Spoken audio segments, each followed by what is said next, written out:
Hello, new warriors. Gramps, the man of steel himself, is here. Good time zone to you, my brother. Thank you once again.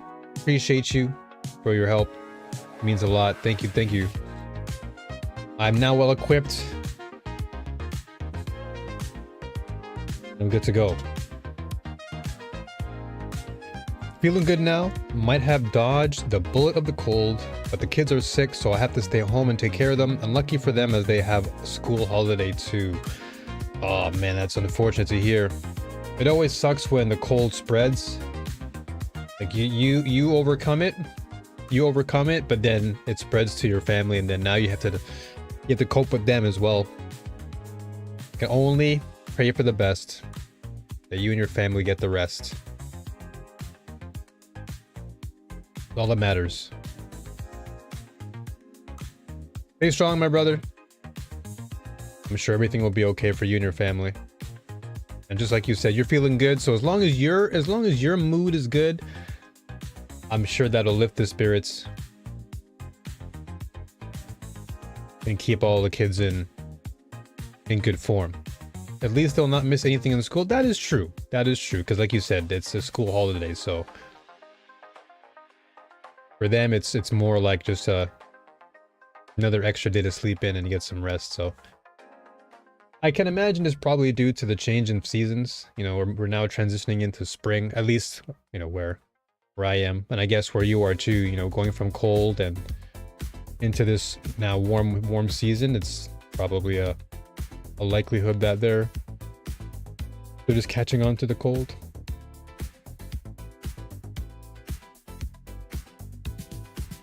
Yeah, I'm grateful, brother. I'm grateful. I really am. I'm grateful. Thank you. I'm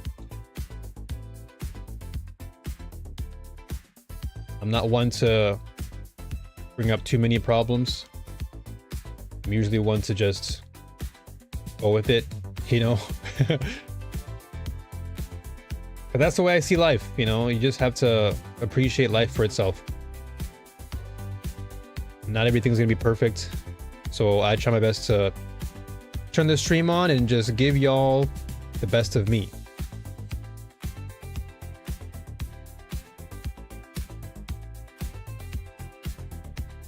Speaking of which, let me actually get into some PoE. I kind of want to keep this music on, but I guess I can turn the music off for now. I mean, for me, I don't mind the PoE music. It's actually quite nice. It's a very nice chill ambiance. Most likely, and it's rainy spring right now too. Yeah, exactly. With all the rain and the ups and downs of the weather, it's only natural that the kids would get sick. All right. Let's just hope and pray that this game isn't DC along the way. Let me turn the music back up in this game. I turned the music off today because obviously I was recording my latest video. Which, I should say, by the way, thank you for the comment, Gramps. I always appreciate your comments.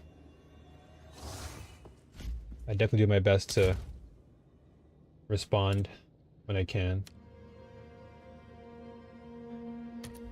Alright.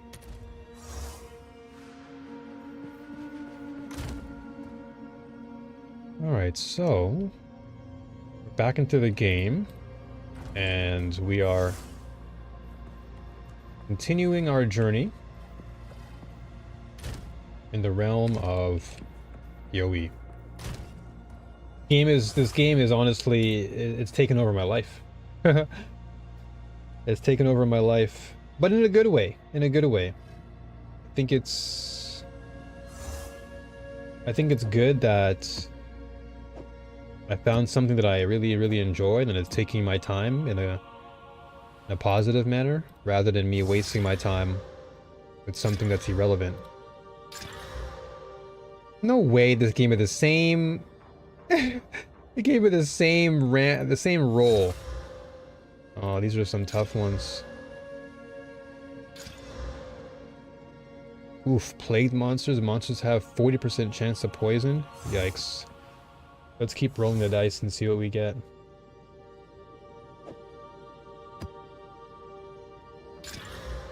Elemental resistances. Okay, I'll take a chance with this one.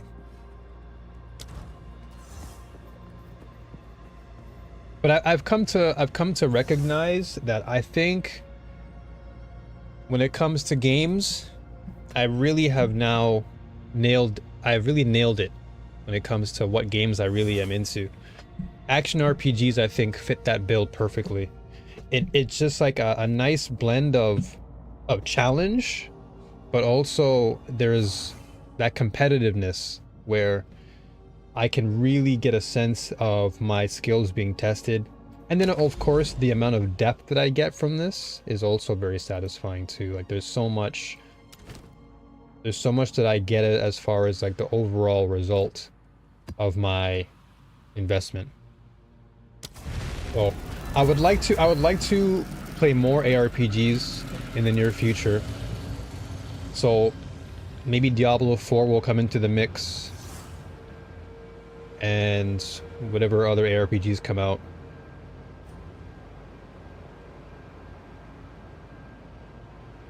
I still have, what, I think 2 more months until Dune comes out, yeah? So we both have a lot of time. Alright, this is the end game. Fear will best you.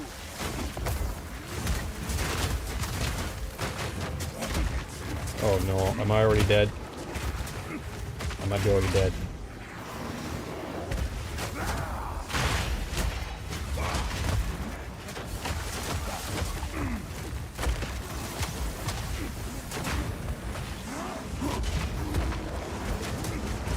I might be dead here. Okay, never mind.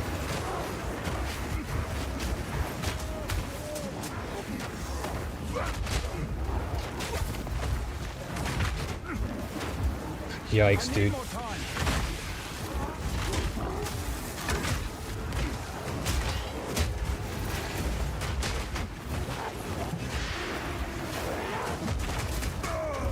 Jeez Louise. Yeah, I think June 10th is when they actually confirmed it.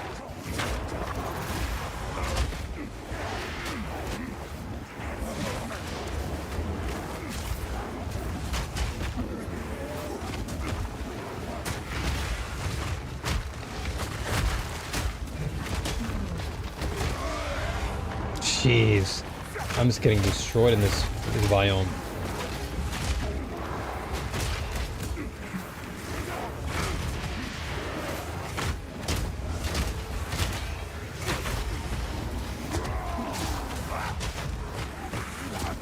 Bloodsuckers, dude.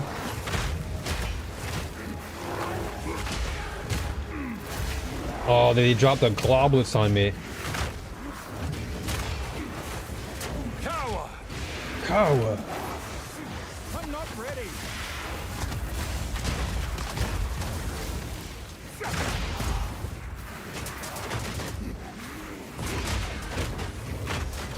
Jeez Louise. I'm getting just... Oh my gosh. Oh my gosh.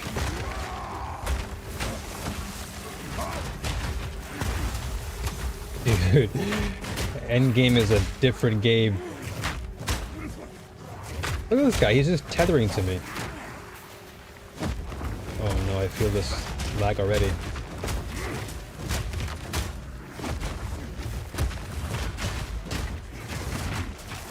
You just can't let go of me.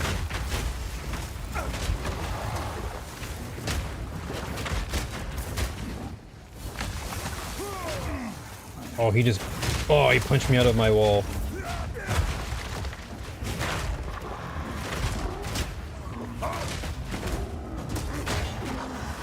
Oh my gosh, I survived that onslaught. Holy moly. Nice, going from I'm dead to I might be dead now to never mind. Yeah, it just hit me so hard. I just got destroyed there. It's crazy because the moment I entered the map, I just completely got obliterated. The moment I jump in. Okay, are we good? Okay. Yeah, the moment I jump in, I'm surrounded. This isn't the first time this has happened, by the way. So I'm just gonna kite. I'm just gonna play very slow. This is usually how my build works. I don't play this build very rushdown heavy. But if I get destroyed, I'll know why.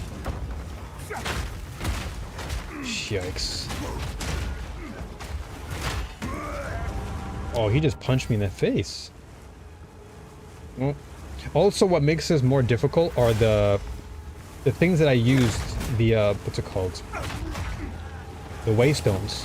So the reason why Endgame is much harder is because those waystones that I was looking at before entering, those are what open the map and provide you with a unique endgame experience, because every waystone that you get is very random, and it adds more challenge to the experience. So one waystone can make your life so much easier, but other waystones can make your life a living heck. And in this case, I'm experiencing heck. I'm experiencing what I don't want to experience, but again, this is a test to see if my build is actually capable enough. I need more time. Yikes. They're just throwing fire bombs at me here. Good grief.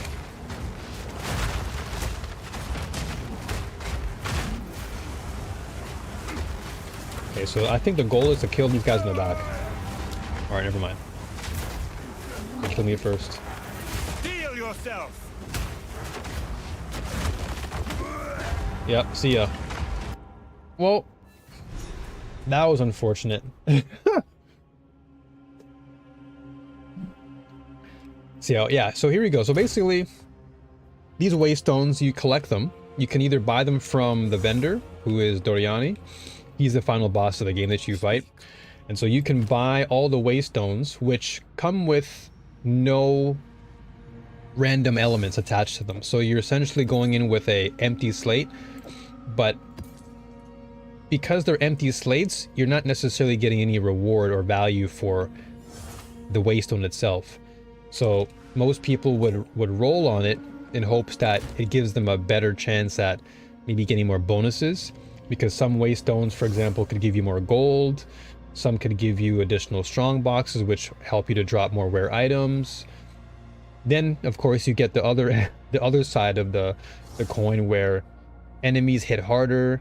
The pack size or the hordes that you encounter are much larger. And then depending on the actual tier, or rather the rarity of the waystone, it also changes. So here, for example, this is like a blue normal item or waystone, which gives you only two random rolls. But then you look over to this one, which is the yellow, which is more rare. This one gives you 5 instances that are random. And the higher the tiers you go, of course, you're gonna encounter more of these. But the difference is that as you get higher in rarity, your revives become less, but your waystone drops are higher. So the game gives you the reward of getting more waystones. But the other catch that makes it more challenging is survival. So if you, for example, play into the end game, unlike in campaign where if you die, you don't necessarily lose your XP, in end game, you do. So every encounter, or every map that you encounter is a test to see whether or not you're capable of beating that one node on the map. And so if you lose all of your revives, or just say you lose along the way, you lose XP. So it really does test your awareness of not just the build, but also how enemies react and respond to your build. And so this is why it's important to like look at your drops and think, okay, it's like a strategy, right? You look at these waystones and you think, okay, what do I want to encounter? Does my build benefit me with increased magic pack size? In that case, more enemies with magic powers. Can I survive stun buildup? Maybe no. Can I defeat more rare monsters? Do I have, you know, again, do I have more chances to limit my stun buildup? Maybe, maybe not. So a lot of these things you have to also kind of manage in your mind and think, okay, is my build capable enough? Because if it isn't, you're going to get destroyed. So these orb augmentations are what augment your waystones, but also they can augment other items along your journey, like, you know, armor and weapons and what have you. So in this case, this says I have a 34% increased number of rare monsters, and then I have a 40% less recovery rate of life and energy shield, which means that I recover my life and shield much slower, making it even harder. I see it saying tier 1 on the yellow waystone though. Can you combine several tier 1s and make a tier 2 that makes it even more random? No. So the way it works is as you progress through in the end game, like for example, right now I'm in the early phases of the end game.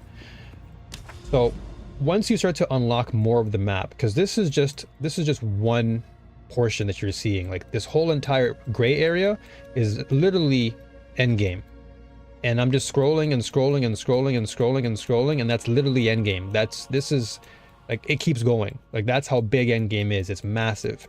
And this one section here that I have is just the smallest portion thus far.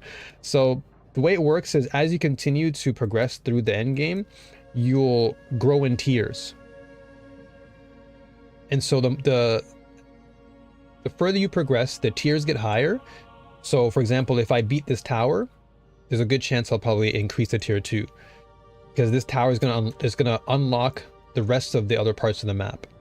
And then the next part, the next tower, gives me tier 3, and so on and so forth.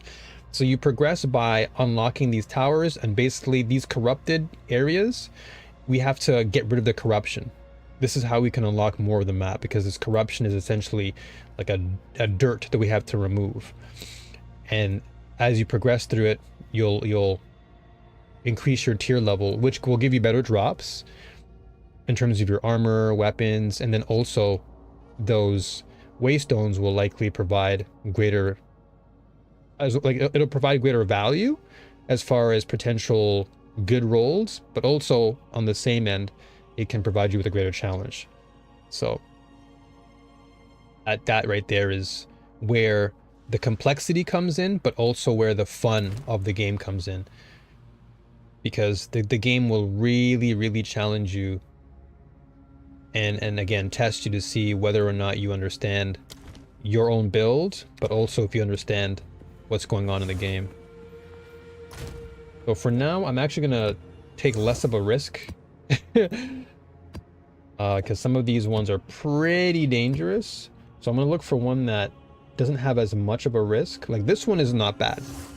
So for example, like this waystone here gives me more gold, and you know the caveat. So it always gives you one good and one bad most of the time. So one good roll, one bad roll. In this case, I'm cursed with elemental weakness, which I'm okay with because it's not that bad. And then also I can maybe go with, let's see. So this one is not too bad.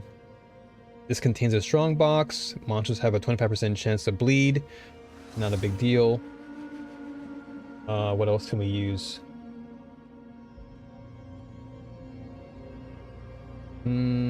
So yeah, see for example this one. This one has a lot of good perks. It has 21% increased quantity of items found, which is good for you because if you want to get better drops, having a higher quantity dropping is good. And then it also gives you an increased rarity. So if you wanted more yellow items or uniques, then it gives you that chance as well. And then you also get 42% increased amount of magic chests, which is also good for us. But then you also at the same time get more magic monsters, more rare monsters, and then you're also cursed.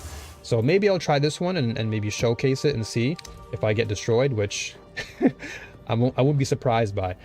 But it's really more of a test, because the more you lose, and I know this kind of sounds like a negative, but to me, I think it's only right that they do this because it adds friction to the game, and friction I think is healthy if done well. And so If you lose, you don't gain experience. However, the game will still give you some experience, I believe, over the course of I think, oh, it used to be there, but I guess not. I think last night it said like experience per hour. It would give you like a certain amount of experience per hour. But right now, because I lost in that node, I don't get the experience. So I have to keep on playing and getting better until I get to that point.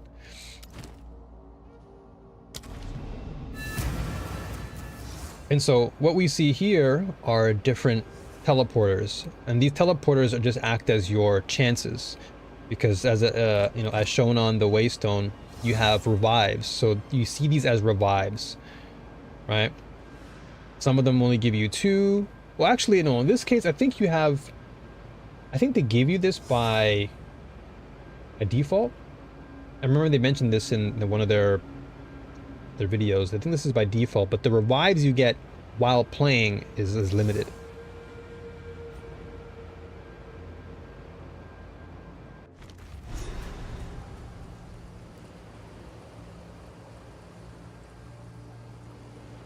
Let's see how this one is.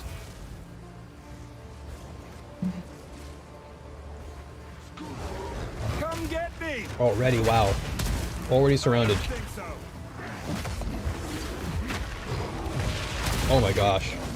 Already we're just bombarded by minions. Jeez Louise.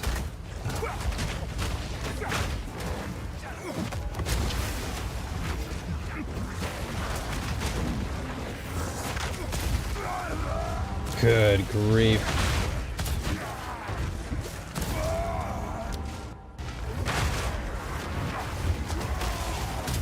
Oh, I'm just trapped. It sucks that I'm trapped in a corner.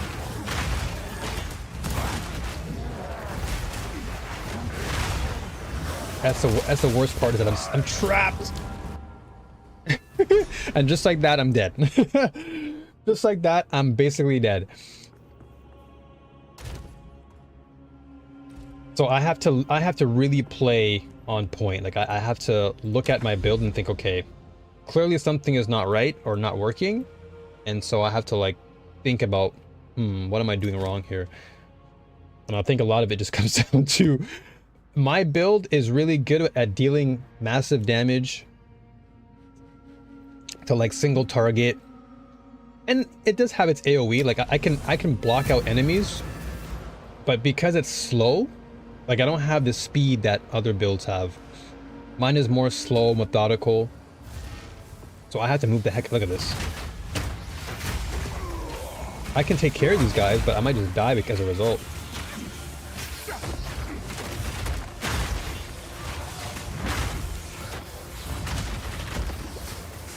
I need more time.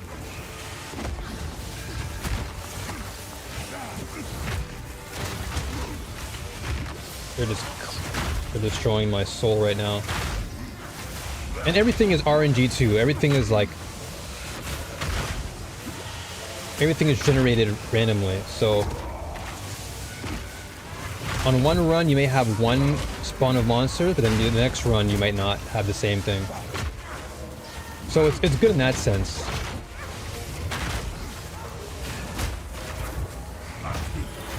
Yikes.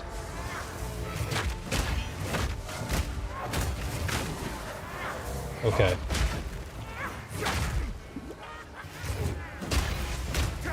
We survived. Holy moly, we survived that. We actually survived that. Crazy. So I'm trying to find more space to work with, because if I don't get any space, I'm dead. This build suffers in that area where if I have the space, I can destroy everything. But if I don't have the space, that's where I fall apart.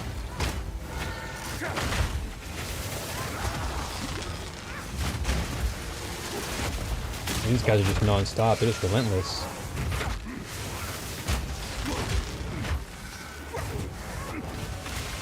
Jeez. They just keep on joining the party.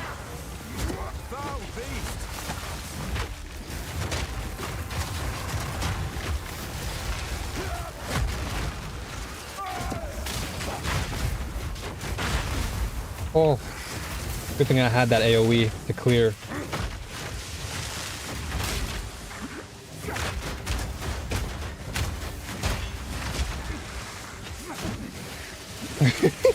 You're seeing the chaos ensue right now.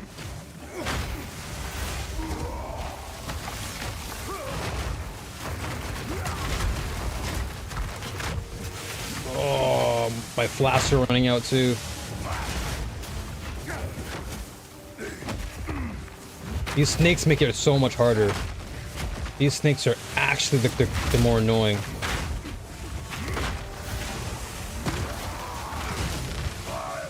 Oh, well, it's my first time dying, so I'm not that bad.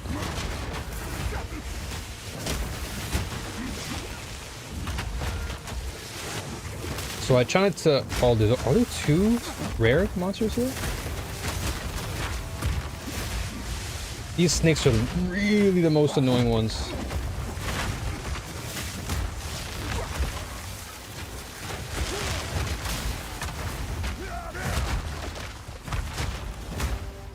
So another thing about my build too is it's all about high stun as well. So my build stuns really quickly. So I'm able to take out a lot of big threats if I'm not surrounded by chaos quite quickly. So the moment I had this spider isolated, now I can take care of him without much concern. Like within two hits, I can stun enemies. I can do massive damage.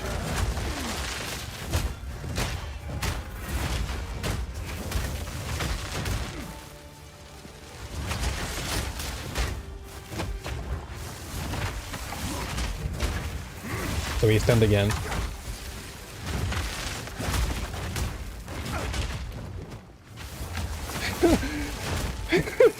I felt like I was living in a war zone for like 5 minutes there.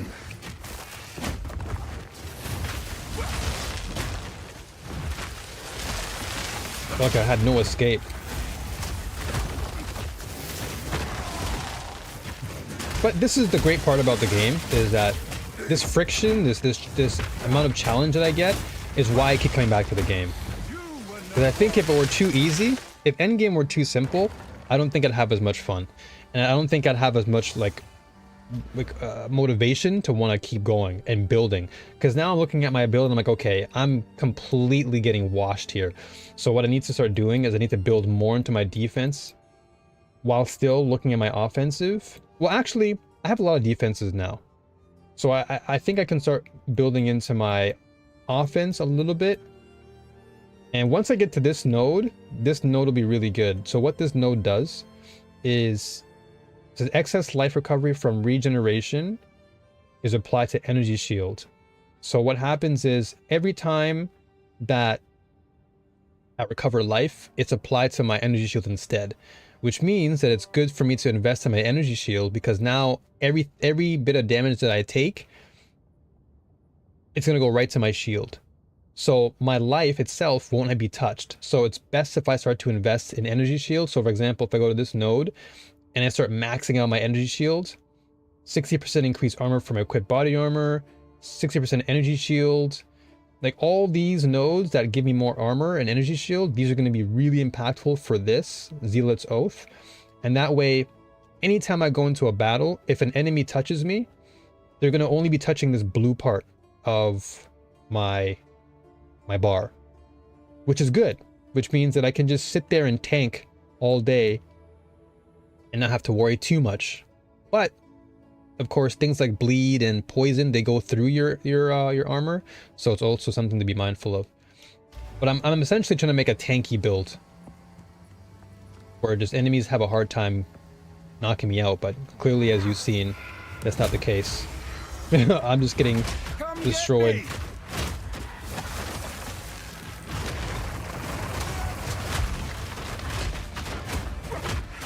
So what I'm trying to do now is I'm trying to just take it slow. Now that I've gotten through the early phases, I'm just trying to break it down.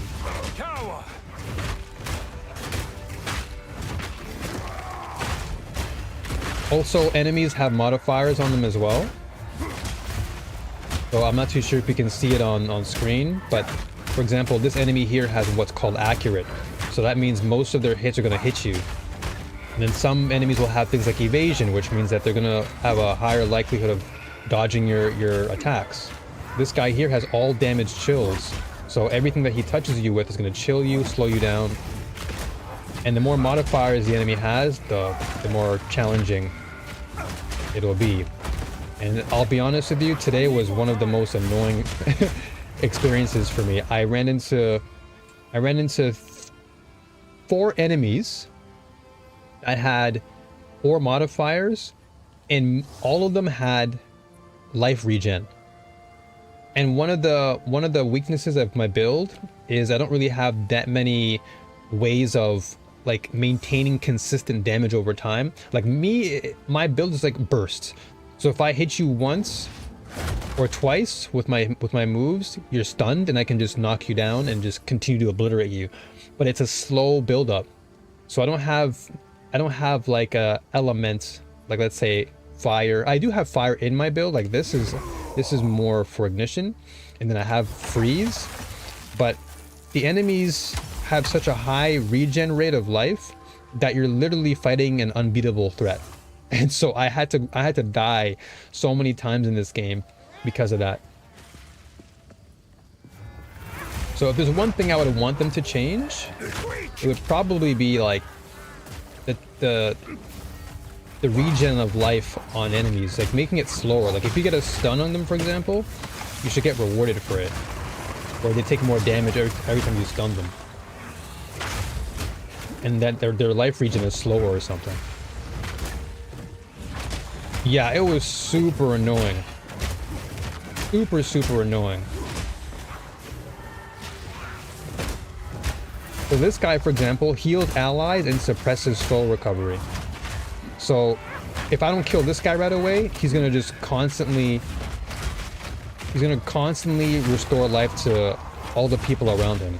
So there's also some strategy here where it's like, okay, I need to be careful not to let this guy around any enemies. Like I can't bring any friends around. So a lot of times if I see that, I'll just like back away like this. I'll back away. I'll just heal with my wall, and then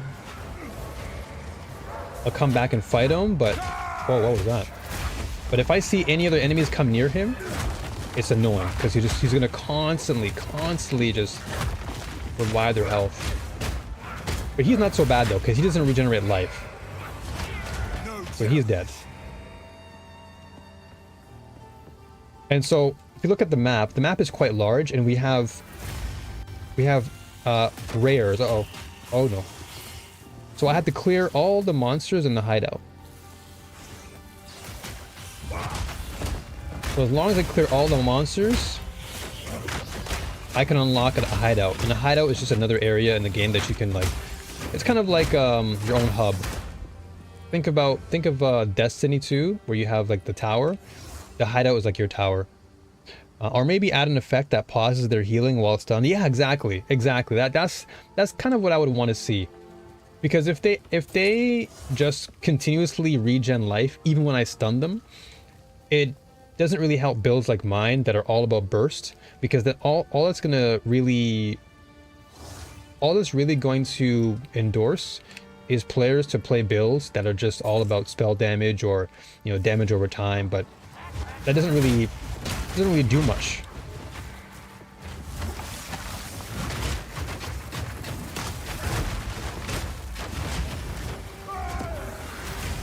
Uh-oh. So mobs like this are not that bad, but I think one of the major complaints from most players is that these mobs do more damage than the rares. And I'm actually in agreement with that. Oh my gosh, like that. This is exactly why people are like, dude, can we just nerf the mobs? Because the mobs are doing more damage than way more damage than the bosses themselves, because there's so many of them.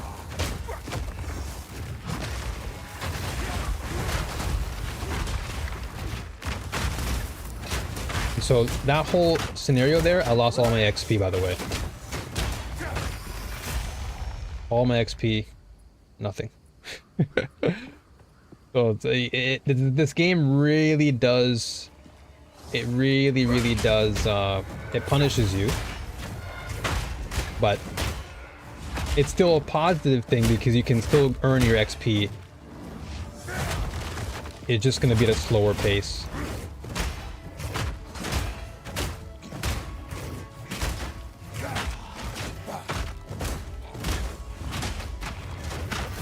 But this is some of the best endgame I've actually played. I'm gonna have to go shop for some food for me and the kids. Have a great rest of your day. Hey, no worries, brother. Thank you so much for stopping by. Appreciate you. I'll definitely see you again very soon. And have a wonderful rest of your day. And take care of the family. And say hello to the son for me. Much love, brother. Much love. Much love.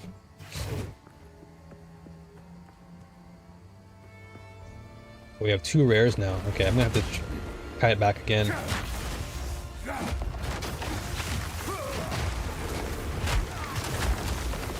Oh, now we have chaos damage as well.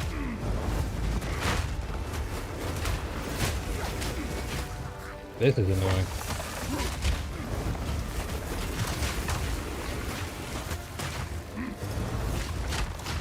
Okay, thank you again, brother. Thank you so much. I'll catch you again on the next one.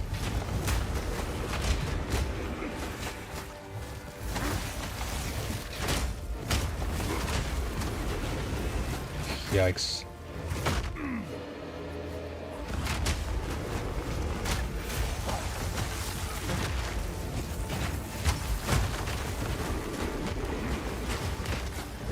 I swear, there are a lot of times where I literally use my own wall against me.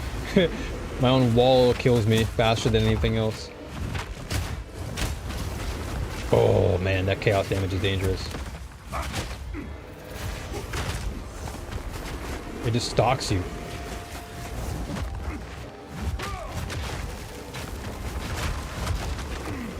Yikes.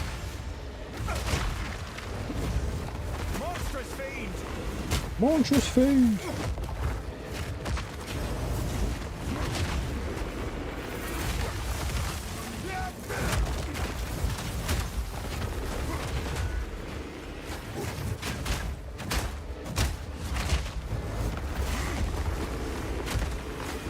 If I can get more movement speed on this build, actually it wouldn't be so bad. Was he dead? Okay, he's dead. Well, I didn't even drop anything. Didn't even drop anything. That's the first time I've ever seen a rare not drop anything. Okay, well I only have 3 more. Well, at least in this area. There's probably a lot more. I'll just have to take it easy, one step at a time. Let's kite back again. Oh, almost got killed again.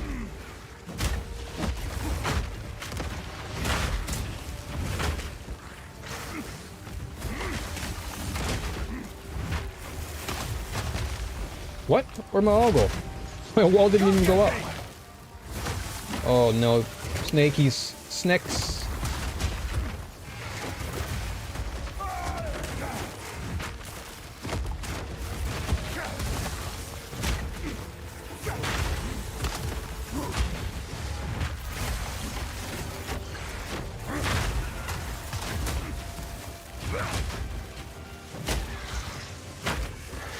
Don't get surrounded. That's the trap. If I get surrounded once, I'm dead. And I can't use my slow moves either, because it's like, the moment I use my moves to stun them, I'm dead. So I have to constantly be kiting back and forth.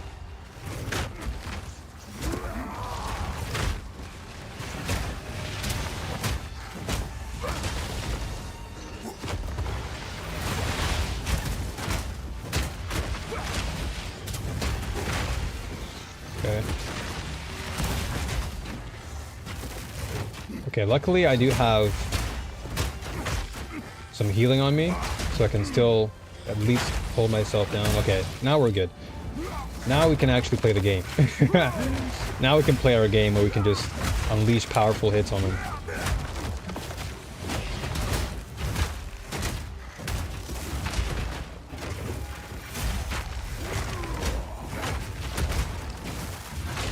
There you go, now he's dead.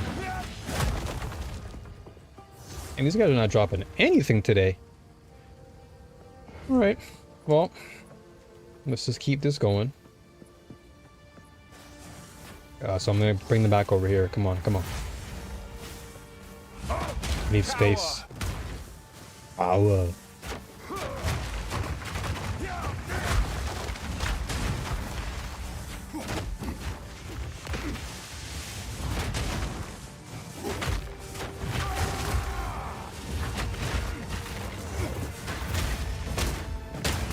All right. It's like one step at a time. I gotta bring him back slowly. This is why I feel like this build is not gonna be for everybody. This build is not a build that is meant to be like a fast forward button.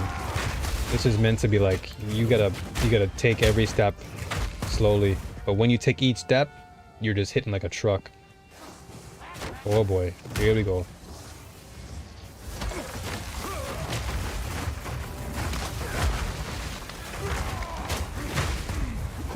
Aid me.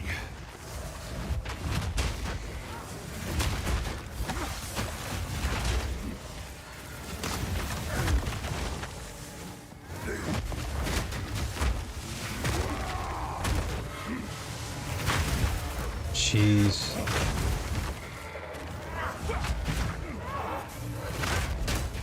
You gotta go, my friend. You gotta go.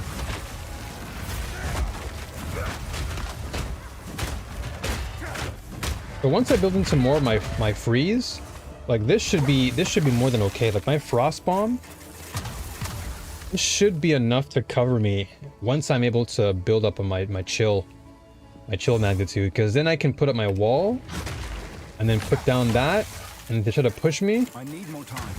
That goes off, boom, and then when they're frozen, I just smash to the wall. That's initially my game plan, but I have to build into my chill first. Alright, come over here, boys. I'm not going over there.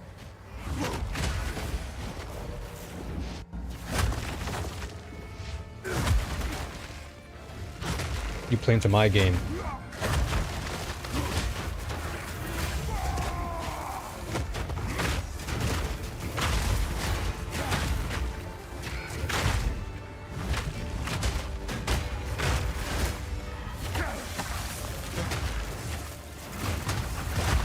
Dude, these AI are actually kind of smart because they go around my wall.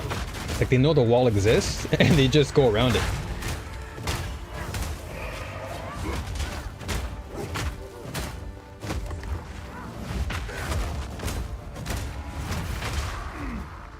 Alright. Where are you, buddy? Bring your butt over here so I can take you out. But I'm not going to you. You gotta come to me. I play just like I play Street Fighter. I'm just like Dalton, just like, you know what, you come to me. I'm not going to you. You wanna rush me down? Come into my trap. I'm right here.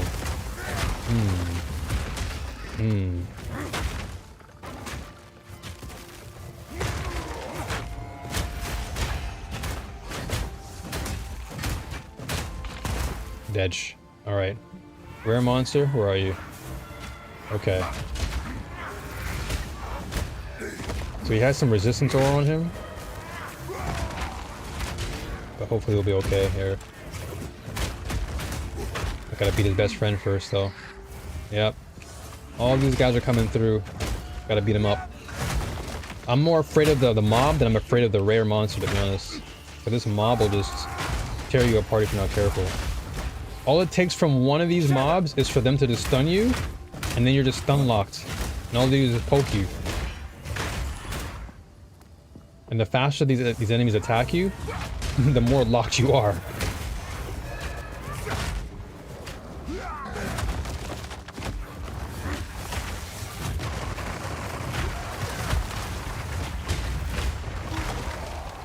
Oh, jeez. forgot this guy hits really hard. The skeleton that he throws out actually just do so much damage.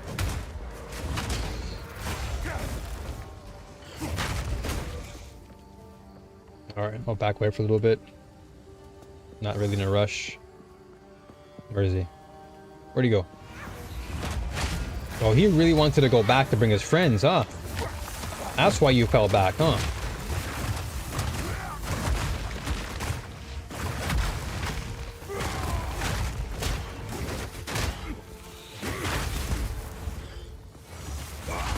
It's fine. You come to me, brother. You come to me. You play into my game.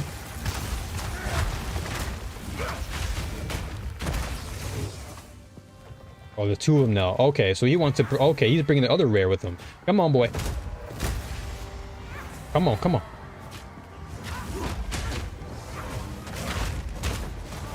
Oh, he's got two of them. And their fire is... Okay, this... Oh, no. Okay, I gotta fight you one-on-one. Okay, spiders, I'll fight you. I'll fight you. I'll fight you.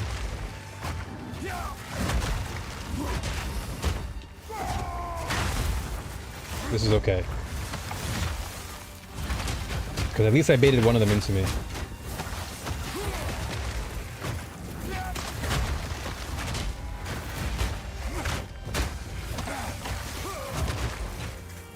Dude, he walked through my wall? What the heck? Get out of here. How dare you? They gotta change that too. Like, enemies should not be walking through my wall. What's the point of having a wall if we can just walk through it?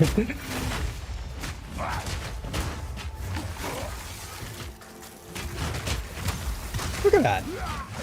You're just walking through my wall like it doesn't exist. Stay down. Like, I can get you walking around my wall?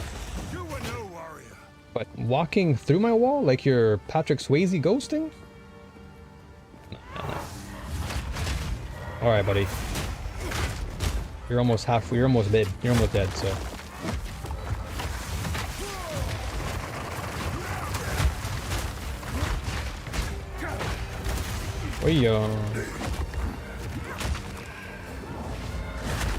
I don't know why, but like by habit, I want to heal, even though I know my build can naturally heal me.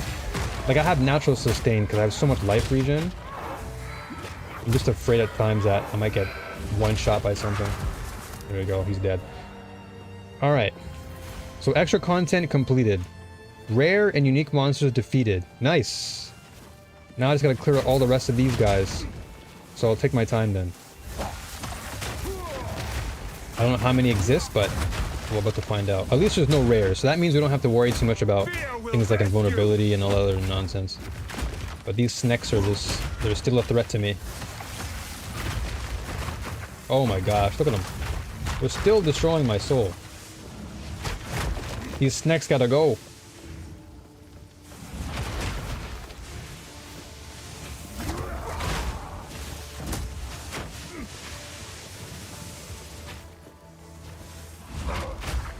Oh yeah! I'm gonna kill myself there. They're just spraying flipping green ooze. Get out of here.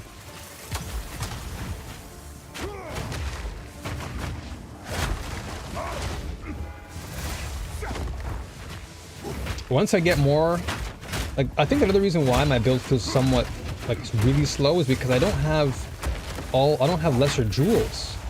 Like I'm stuck with two skill gems on my abilities. Like I really want to get like at least 3 or 4 on a few of them because that would make my build so much more potent. But I gotta keep playing for that. Alright, well, let's just see how many more monsters are left. I imagine this map is pretty big, so I gotta clear out a lot of monsters. But at least the bigger threats are done.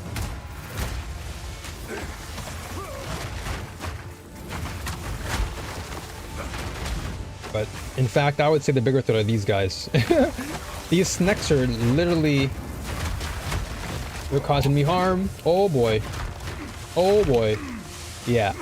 These snakes are a threat. They're scarier to me than the rares. The rares, I'm like, whatever. You're slow. You're predictable. But these snakes, these guys are crazy.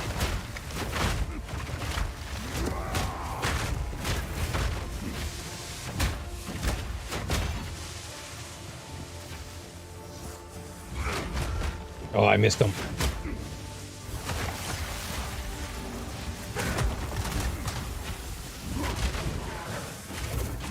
Sheesh. Fear will best you. Fear will best you. Alright. Oh. Okay, now you're dead. Sometimes I think these enemies are just dead, but damn, they take a lot of hits. I think this is the most I've actually had to sweat. I can't even lie. This is the most I've actually had to sweat. I've never had to sweat this hard with this build. Even against Viper or Doriani, I normally would just be like, oh, okay, cool. But these guys are just... If I just leave in... If I let go of the trigger even once against these guys, I'm dead.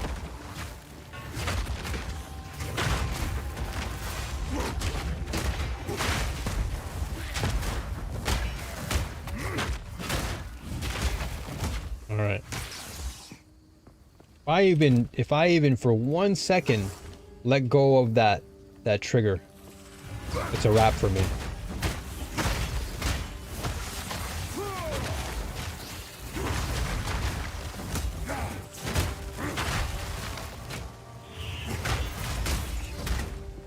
Alright, what's in this cache?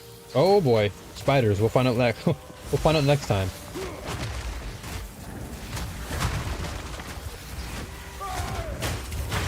Okay, spiders aren't too bad, but they just slow you like crazy. Oh.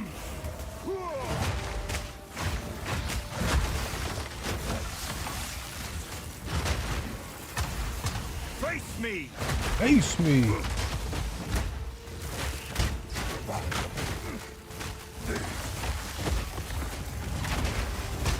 So I'm getting stole like mad. Oh, they broke my my move there. It's locking out of my move. That's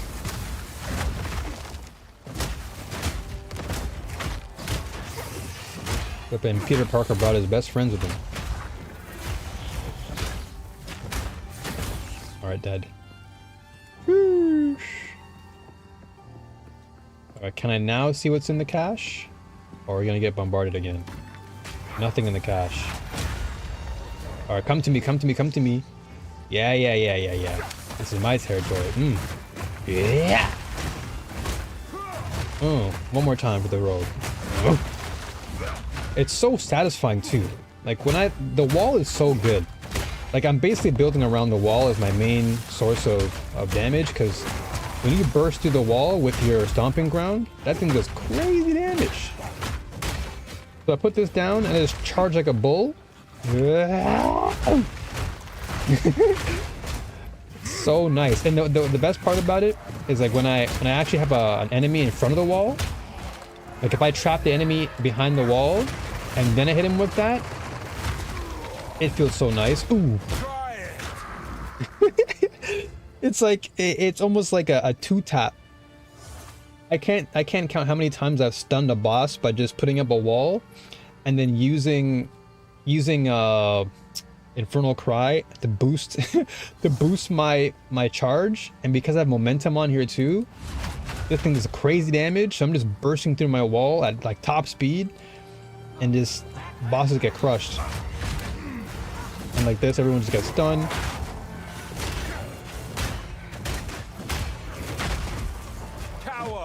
Power.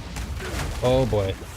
Yeah, I guess I can't use my powerful finishers when I'm surrounded by enemies like that. Yes, I can though. Whoop. Whoop.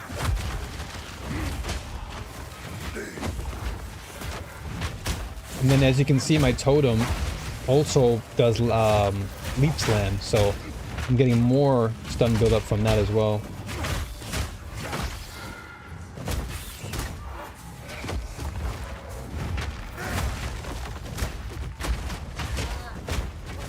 Now I also applied Earth Shatter. So let's go. Hideout unlocked. Yay! Let's go. Perfect. This hideout is mine now.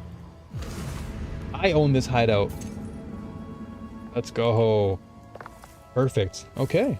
Sick. I'll just gather whatever is around here.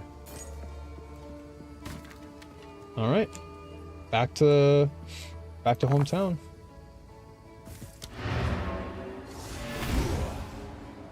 Back to hometown. So with this... You have done well. That area has been cleansed, and the land may now return to its original state. By all means, continue. Sick. Alright. Time is of the essence. So, these densely corrupted regions contain an active source. Despite the risks, you must venture within. Find the source of corruption. When you have identified it and dealt with any danger, call for me. I will cleanse what remains. Sick. Oh, this is my hideout now. Cool. So then I have to do the fortress in the desert to clear more of this. This is what? Slaying enemies has a 58% chance to spawn coalesce corruption. And then this is a nexus. Oh, this is a boss. Okay. Area contains a Kalguran expedition. What the heck? Expeditions are ancient Kalguran burial sites with hidden artifacts and dangers buried beneath the ground. Help the Kalguran settlers set up a chain of explosives and unearth the treasures, but beware of the dangers that hide in wait. Remnants can also be detonated to add modifiers to the rest of the expedition encounter, making them harder but more rewarding. Expedition monsters and chests will occasionally drop artifacts that can be traded at the Kalguran settlers for items. Okay, cool. Vendor refresh currencies can also occasionally drop, which allow for the refreshing of Kalguran settler shops. Sick. Alright. That sounds cool to me. Alright, so now we need to we need to cleanse this area, yeah? Sick. Yo, PPG, what's going on, homie? How you doing? Good to see you. So that is fine. Now, this is my hideout.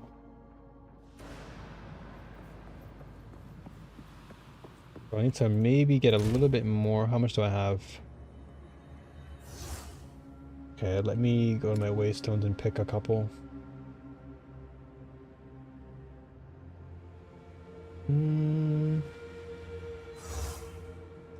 30% more life, that's crazy. Okay,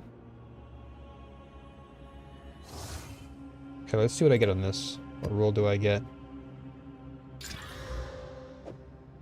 I need that. Monsters have 30% elemental resistances. Okay, so more rare monsters and 30% elemental resistances. Cool. Came back to Helldivers? What made you come back to it, bro? Magic pack size. Sheesh, to give me all the same rolls here.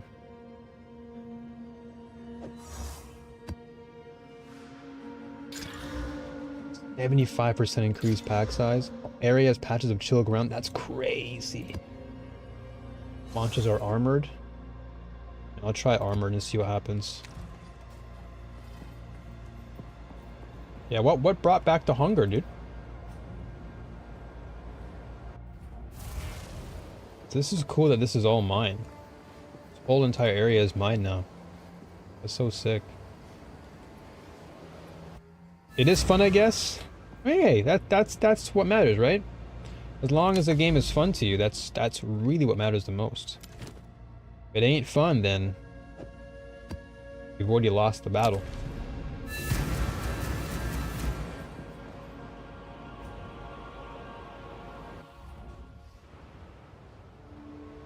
Did they add any new features or anything? Will not stop me.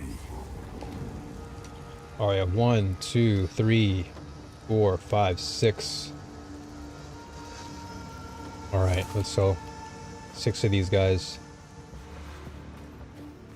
All right. Just try it. Oh boy, these big mosquitoes. Here to go.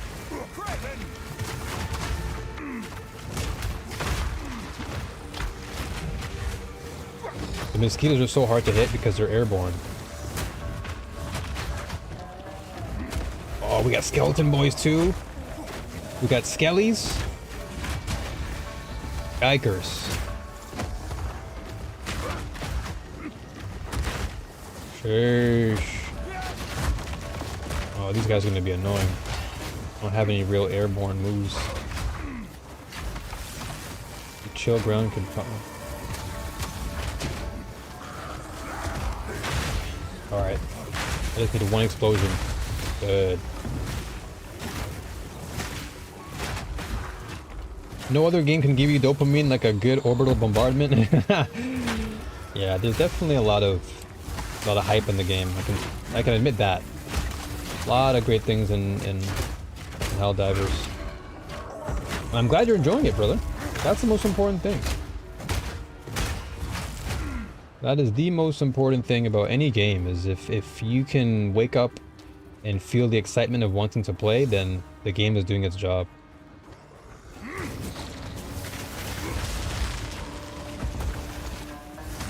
If you don't want to play the game, then something ain't right.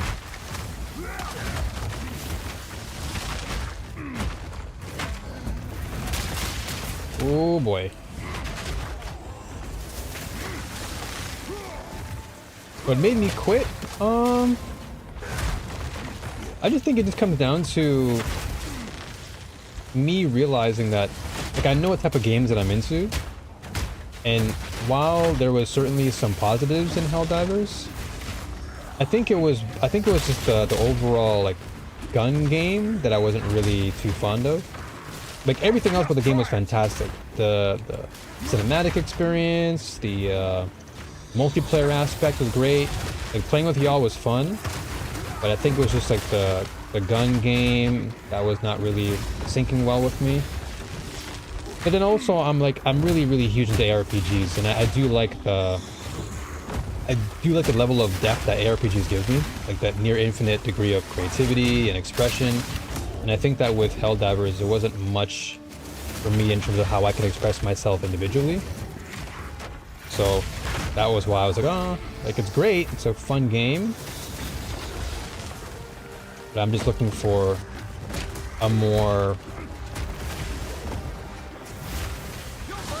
I guess you can say, like, a more complex. Like, I like complexity, and when I'm tested, I feel a greater sense of accomplishment. And in ARPGs, like, you get a real strong sense of that, especially in the harder modes like this.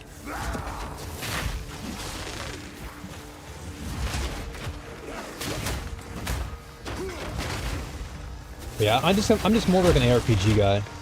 I've come to realize that now. Like, I just really appreciate ARPGs a lot.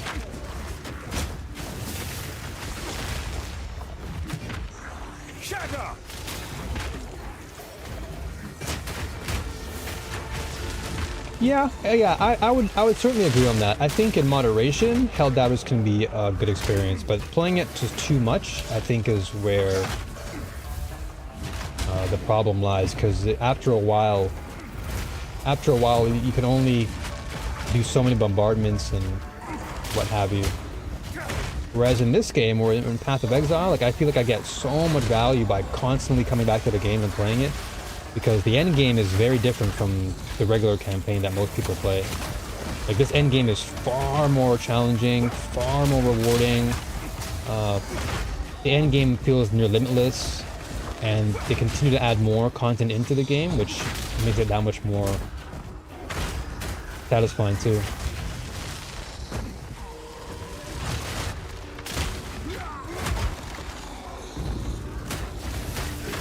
So ARPG is an action RPG. So games like Neo is a good example, right? Neo is an action RPG, which is one of my favorite games. Neo 1 and 2, great games. Sekiro, Dark Souls, these are examples of, like, action RPGs, or ARPG for short. Those are the games that I can play for hours and always feel like I'm being rewarded for something. Sekiro, I can't even count how many hours I put into that game just to master the parry system. Like, the parry system in that game was phenomenal. And then Neo, incredible game, as you know.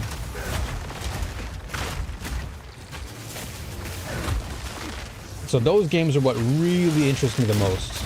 Those are the games that I can play for hours on end and never get tired of them. Because every engagement is just so different. Oh, nice.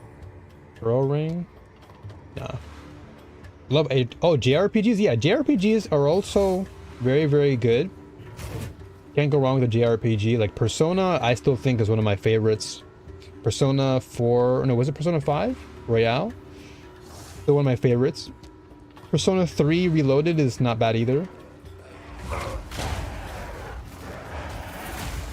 I still really love some JRPGs. And there are JRPGs that are action RPG oriented too. Like for example, Legend of Heroes is like a JRPG setting, but there's action in it, action RPG. Also, Ys, the Ys series is also like a JRPG, but with like action RPG elements. These guys are super annoying with their poison.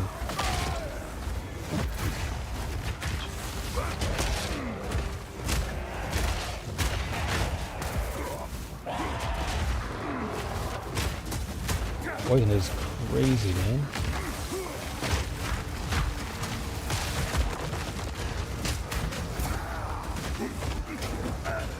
Oh my gosh, I got just destroyed there.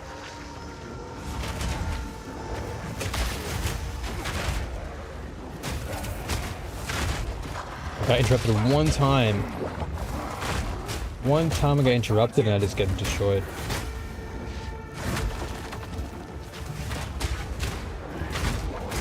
Persona is crazy, but after 4 and 5, I feel like in core they're very similar.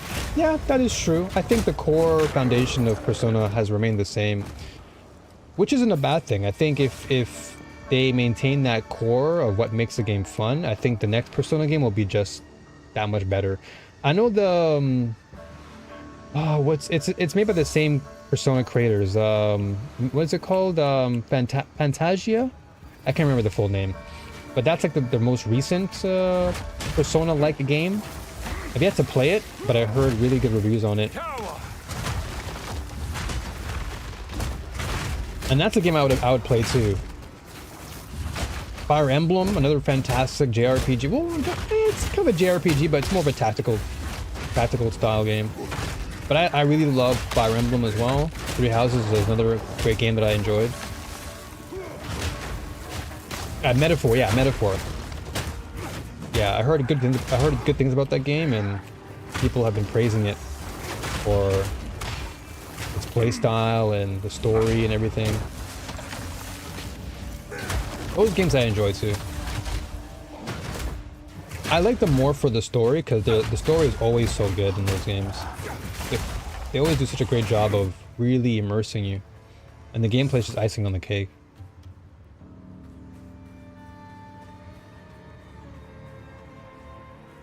These guys. Come on, boy. Come on.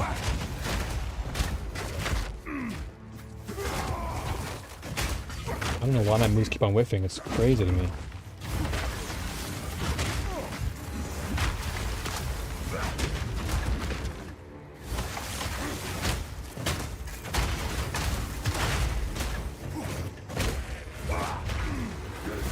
Come get me.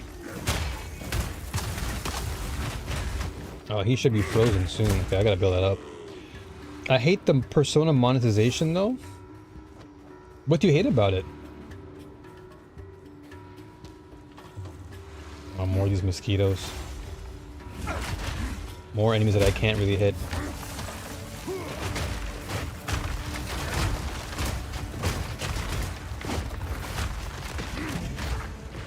I need more time. What the heck is this? Where do you come from? Y'all came out of nowhere. What the frick? Oh, y'all are just shooting blood at me. Oh, what the heck is going on here? Oh, all these blood goblets on the floor. Okay, I gotta back away. These babies are super annoying. Oh, he's shooting lightning out of his hands like Palpatine. What the heck?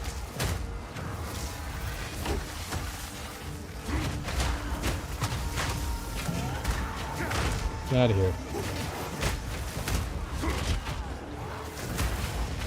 Oh, these globlets, what do we call them? The blood orbs? These are bad.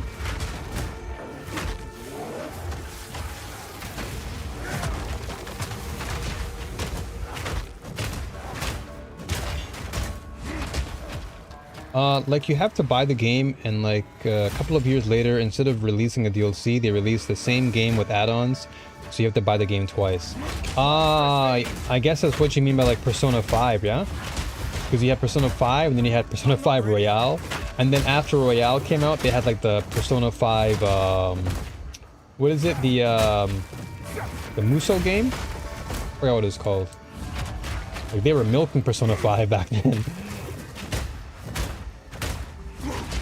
They milked the heck out of that game. Okay. Wow.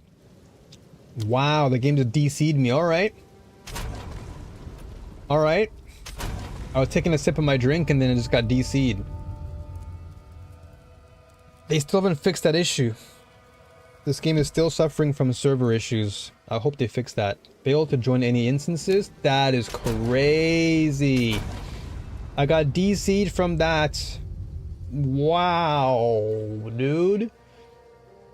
No way I got DC'd from that. So I got kicked out of that instance. That's crazy, bro. That's so dumb. I really hope they fix that. That needs to be fixed. Me getting DC'd and then having to restart a node that I was doing well in is super annoying. Like I literally was doing pretty decently there, taking it step by step. Okay, it's fine. Early access. Yeah, it's true. Early access. Can't go wrong with that. Alright, let's see what we get here.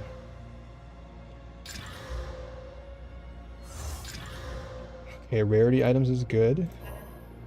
Huh? Holy moly! Monsters have 100% increased freeze buildup. Monsters have increased ignite chance, shock chance.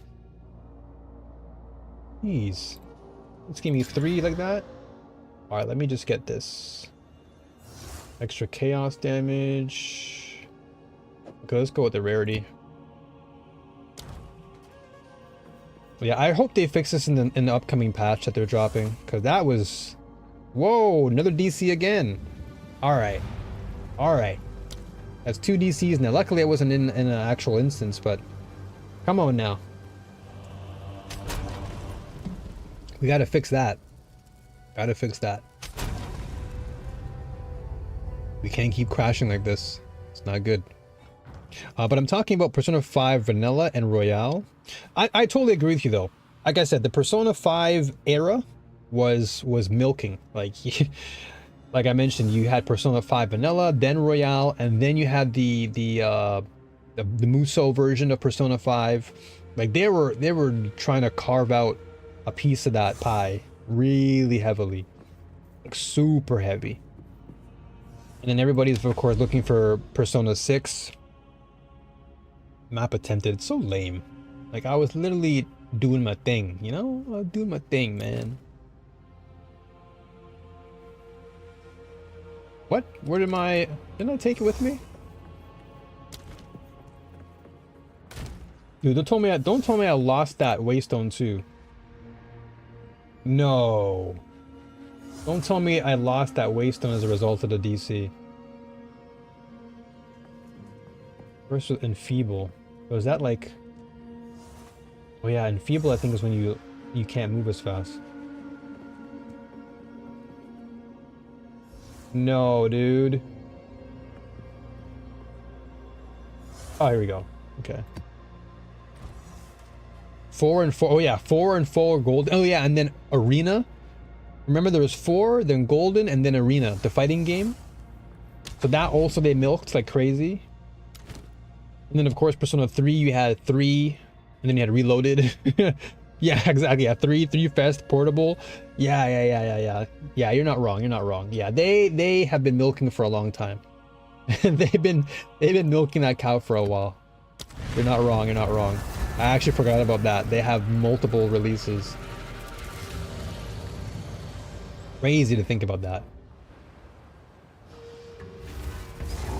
How many enemies are there?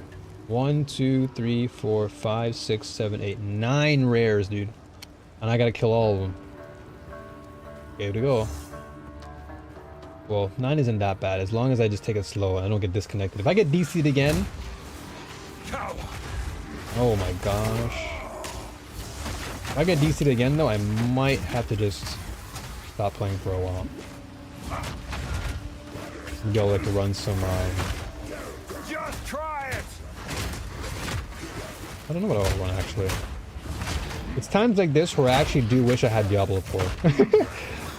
Because then I can actually jump into another ARPG for now, while this game is just working its things out. Oh, damn, am I...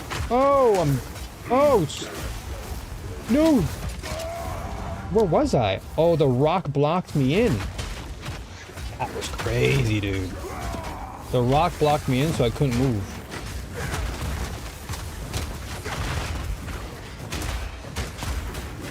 That flipping pillar right there, you see it? That pillar has blocked my way. Oh, boy. Don't do this to me, boy. Oh, I'm getting flipping targeted from behind. Oh, my gosh. Not the pillar again. Oh, so much happening. So much happening.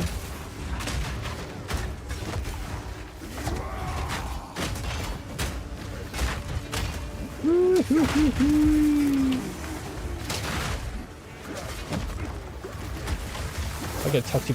Dude, this game is suffering. Come on, grinding gear. Fix this lag.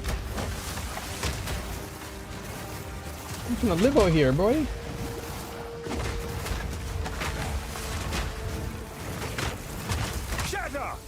Oh my gosh, the game just lagged and I just did not know what to do there. What is happening?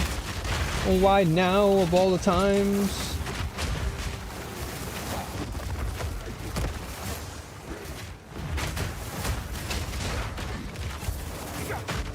Jeez, these guys are shrouding. Nothing but smoke everywhere. Sheesh, dude. Once I get more ignitions, this is gonna be a nasty. I can't see squat because of all that smoke and lag. Dude, I'm getting destroyed here. What? All the smoke and...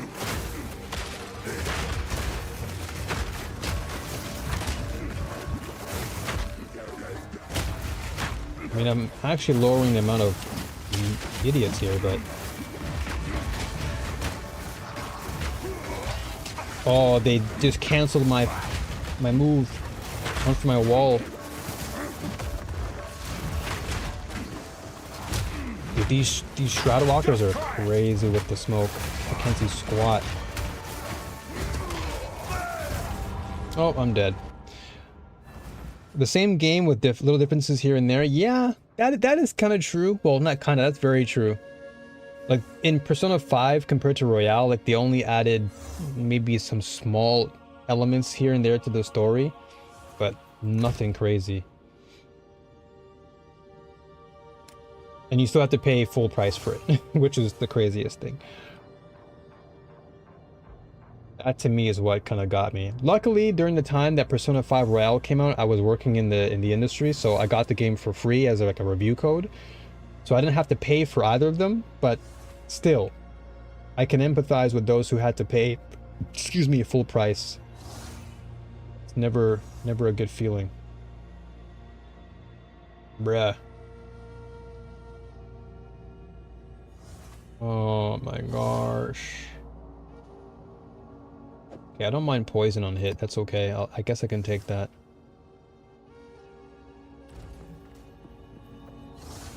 It's not so much to get the game as difficult. It's more so that the lag and then the DCs are like what cause so much problems. The stability right now is what's really hurting the game. Unfortunately, as much as I love this game so much, but I can truly say that the biggest hurdle that the game is having to face, especially since the new patch came out, it's been nothing but stability issues. DCs, lag, all sorts of stuff. It's somewhat of a technical mess. The gameplay is still amazing and all other stuff, but there's something in the coding that's just not working out so well that they have to really iron out. The games are good, so I can't complain. That is true. That is a huge fact that I agree with. Sure, I have to pay a full price for multiple games, but the games are so good that I'm willing to invest. It's not like the game was ass. Oh, what the heck is this?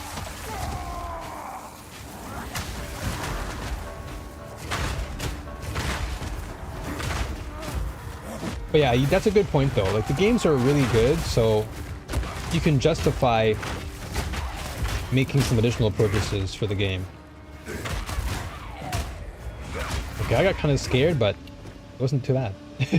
I got so scared when I saw the two red orbs on the floor, or the two red auras. I was like, oh no, here they go again. Flee before me.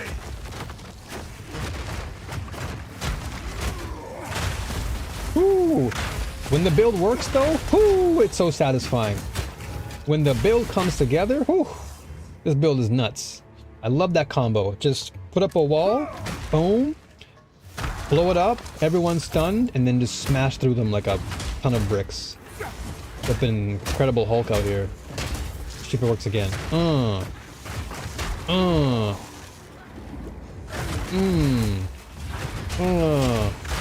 Flipping Captain America over here.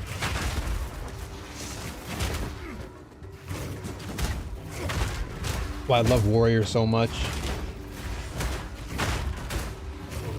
Oh, the game is lagging again.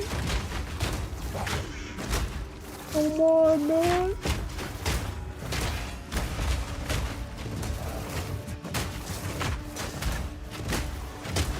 But I am curious though as to what they're gonna do for Persona 6, because it has been announced.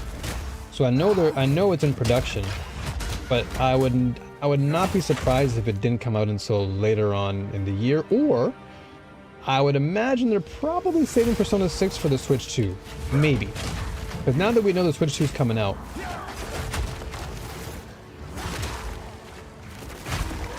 it's coming out in June, so there's a good chance we may see Persona 6 maybe next year. There's a good chance.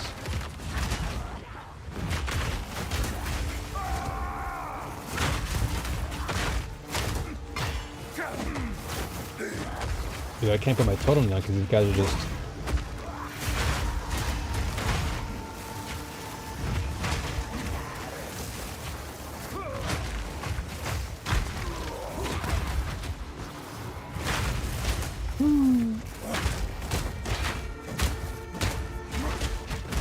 Edge. In all honesty, I have to switch to... Oh no. All right, well, what are your thoughts on the Switch 2? I know that the price is clearly a big contributing reason as to why people don't really want to buy it. Yo, my man, Tahirin. It's been a minute, brother. Finally caught you live. What's good, my man? Pleasure to see you. How are things in the land of Tahirin? Haven't seen this boy in a long time. Appreciate you coming through. Hope life has been treating you well.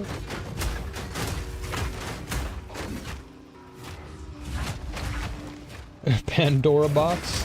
I mean, the Switch 2 has its merits. I mean, I for one, I'm definitely gonna buy one, just not when it comes out immediately. I've always been of the notion that when a game or a system comes out, there's always going to be some problem. There's always some hiccup on release consoles. So I tend to wait for like updates.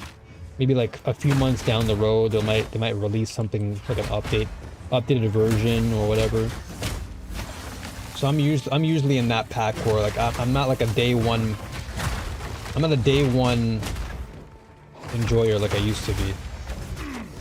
That was new when the Wii came out. When the Wii came out, I was like, yo, give me this system right now.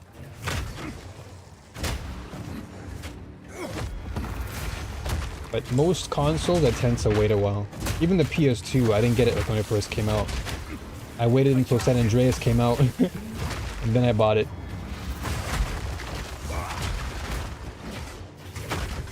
It has been far too long, man. Glad to be here. Hey.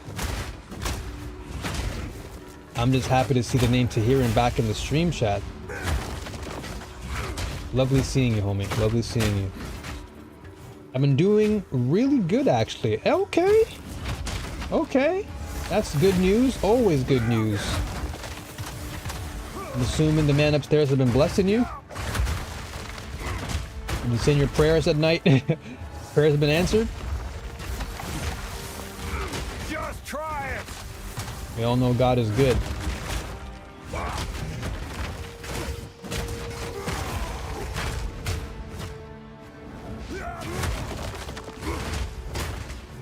This guy is...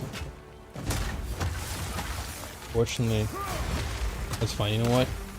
I'm playing it slow anyway.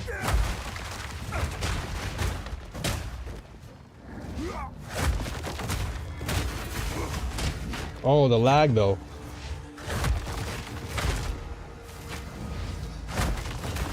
Oh, and he's armored, no wonder. Normally I wouldn't have that much of a hassle against these guys.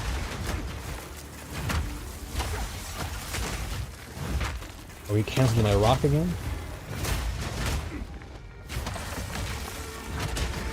Come on, boy.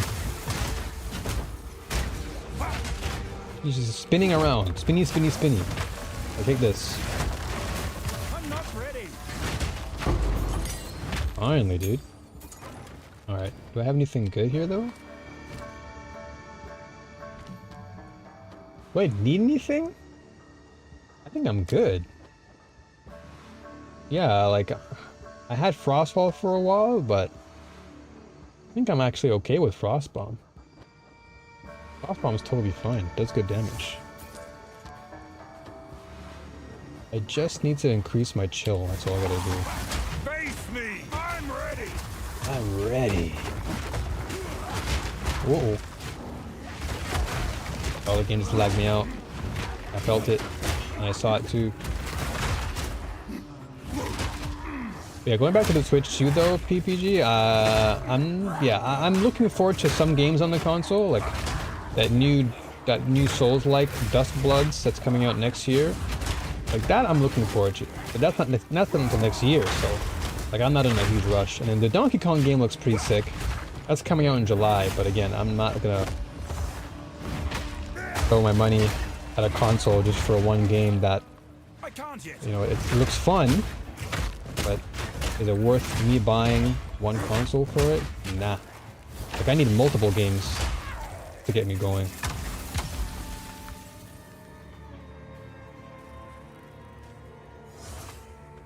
Alright. We got a lot of these monsters. Come on, bro. Bring it to me.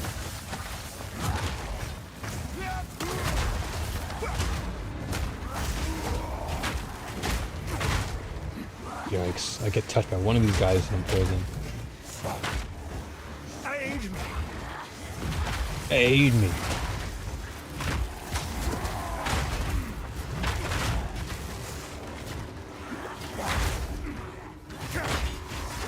Sheesh, man. Oh my gosh, I'm dying.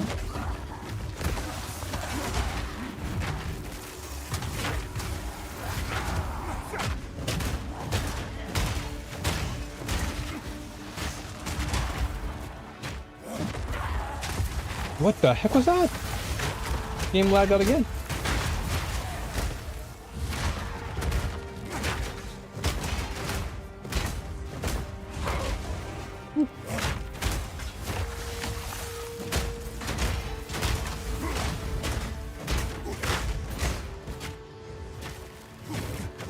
I don't know. I think if people will boycott it, many of the problems in the game will be solved.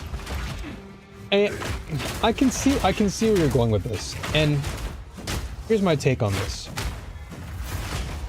As you said, it will solve problems if people do boycott it, because what happens is Nintendo is kind of like the litmus test, right? Whatever Nintendo does, most times other companies will follow suit, because that's how much power Nintendo has.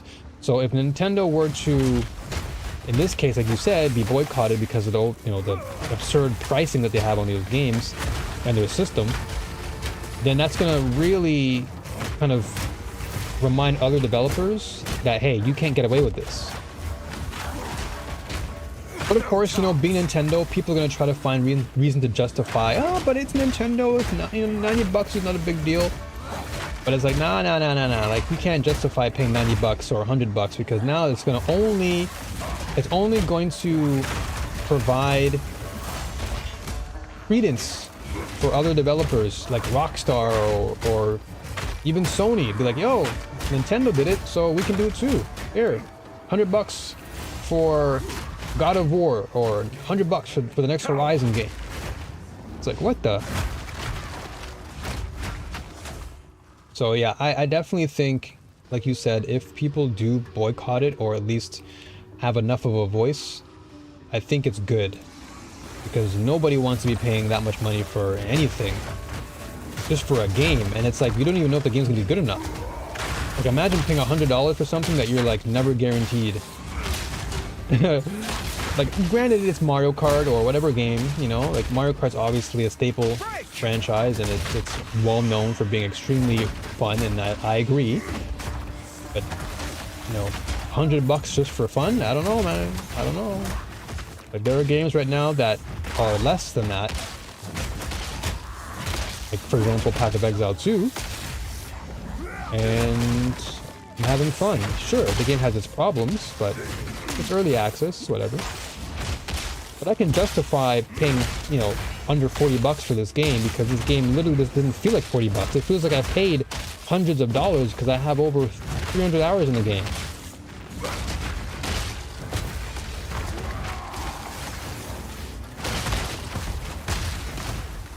And I don't want to stop.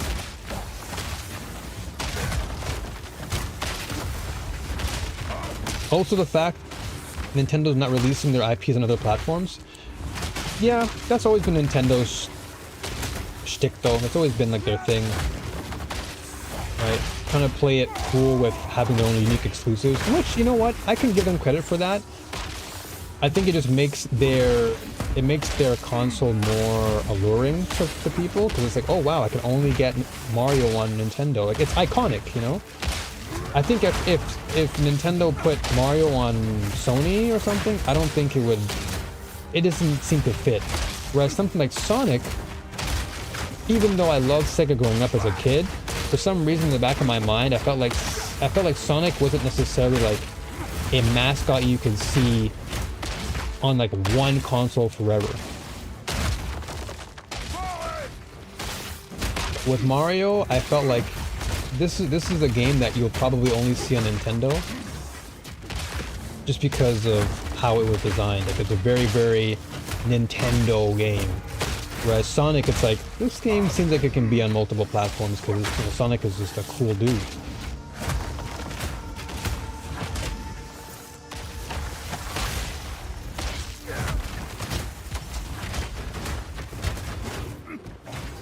Oh, that's what you're doing. You're blowing up corpses.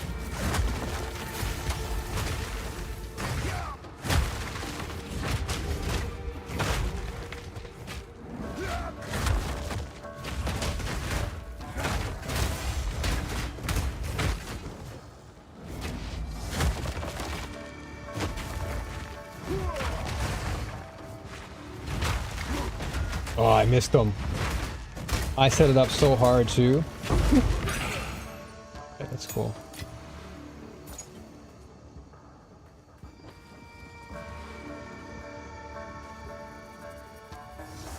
I disagree. They can release games after like 5 years from release without hurting their sales. I mean, yeah, I can see where you're going with that. Like, for the most part, Nintendo has a tendency to not lower the prices on their games because that's just Nintendo.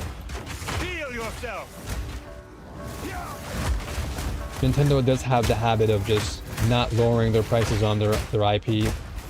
Third parties, that they have no problem with that, but like Zelda, Mario, all those games are always going to be high priced, no matter how long the game's been out for.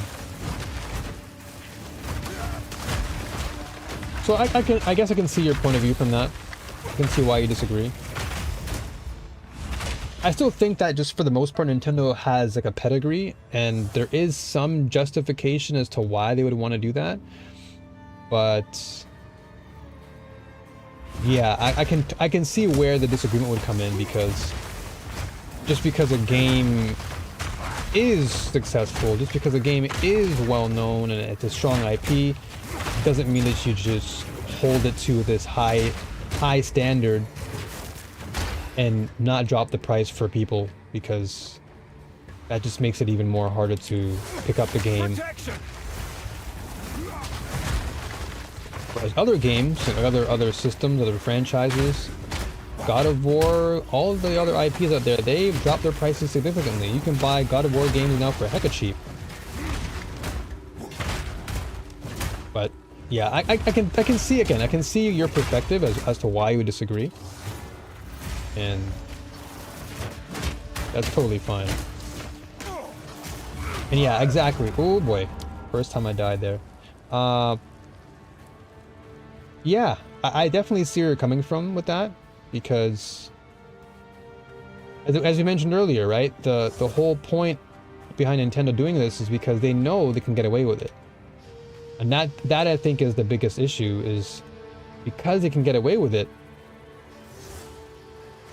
more and more developers are feeling the same urge to want to, follow suit. Like, oh, okay, well, Nintendo can get away with this. Let's just do the same thing. We'll just raise our prices and call it a day. And that's what I don't really want to see. Like, I don't want to see other companies trying to mimic and establish themselves as like the other Nintendo, because gamers want to save money. That's why Steam exists. That's why all of these other third-party platforms exist, because gamers don't want to spend hundreds of dollars on every single game. Unless of course the game is good enough to where they feel compelled and they want to do it. But I don't think it's necessary for every company to do that. And like you said, because you're not punished for it, it just, again, it's a justified thing. They feel justified enough to want to keep going because no one's going to say anything. It's Nintendo. What are you going to say? Protection. And this is why for a long time people have kind of disliked Nintendo for that, because it's just, you have all this power and you kind of abuse it, but then what happens is now everyone thinks they're Nintendo and they can just abuse it because you've given people permission to do it. Yeah, kind of like Destiny. Yeah, it's similar in that sense too. 500 plus bucks, yeah, and then no one's punishing them for it, right? Like, no one's coming out, and well, people are obviously complaining, but not that much, right? Like, people still dish out money, but it's kind of like, yeah, like you said, it's like the equivalent. You're paying all this money, so I don't think you get the price to change by complaining. Yeah, I guess, like, the complaining part I understand. Like, I think there's a good reason for people to complain about a price. But I think the best way to get a price change, or at least have Nintendo change their ways, is to speak up about it. But being negative, like being overly negative about it, and like harassing Nintendo or doing things that I feel are inappropriate, that I don't really condone. Like, if I want something to be changed, I'll speak up about it, but in a very justified and like very honest way, but not to the point where I'm just projecting negativity, and then all that it creates is more vitriol towards people, and we get death threats now, and that doesn't help. So that I can definitely agree with Tyrion. Like, you're not gonna get any sort of change by being this like overtly negative person, complaining in one hand but paying in the other, but with your wallet. Yeah, and that's what it's become nowadays. It's like, hey, you got cash? All right, let's talk. You know, let's have a conversation. If a game costs 80 and you buy it, then you validate the price change, even if you complain. You're not wrong. You're not wrong, Tyrion. You're not wrong in what you just said. You're not wrong, because if you're willing to if you're complaining, but then you still want to pay for whatever the game is, then yeah, as you said, what's the point of complaining then? You're complaining about the price drop, but then you're still buying it, so they're not going to drop the price. The best way to do it is to just not buy the game. Because if it really irks you that much, then just don't buy it. Because if the sales dwindle, then that should be enough of that should set enough of a precedent for Nintendo or any company to say, oh, okay, something's not working here, right? We want them to vote with their wallets, but it ain't working because they're not buying our game. Something's not working. It's kind of like, you know, Concord, right? Sony put out a game in its live service thinking that, oh yeah, you know, everyone's gonna buy a live service, it's the new trend, and nobody bought it, right? Everyone's like, yo, like, this is what we're getting for the price we're paying? Nah, I'm good, thanks. And the game ended up just tanking for that. So there is some credence to what you're saying, where you can complain all you want, but if you're gonna buy it, and then what's the point of complaining? Because the whole point of complaining is that you're not going to buy it. But if you complain, then you're like, ah, well, you know, it's Nintendo, I'll just buy it. Then Nintendo's going to be like, oh, well, you complain, but you're still going to buy it? All right, cool. We're not going to change anything. We'll keep the price the same. But the moment you stop voting with your wallet, then I think that's when companies wake up and realize, okay, we got to do something. But with your wallet, meaning it the best way to change it, don't buy it. Yeah, true. Very true. Yeah, exactly. I mean, it could go both ways, right? But yeah, I know what you mean now. Like, you want to vote with your wallet. Like, hey, look, listen, we're not going to buy this because we don't want to. It's too much money. And I think that's when companies will start to wake up and realize, all right, we better do something about this, because nobody wants to pay this. Nobody wants to pay this much money for our games. So we need to make some changes. This guy keeps on flipping, canceling my moves.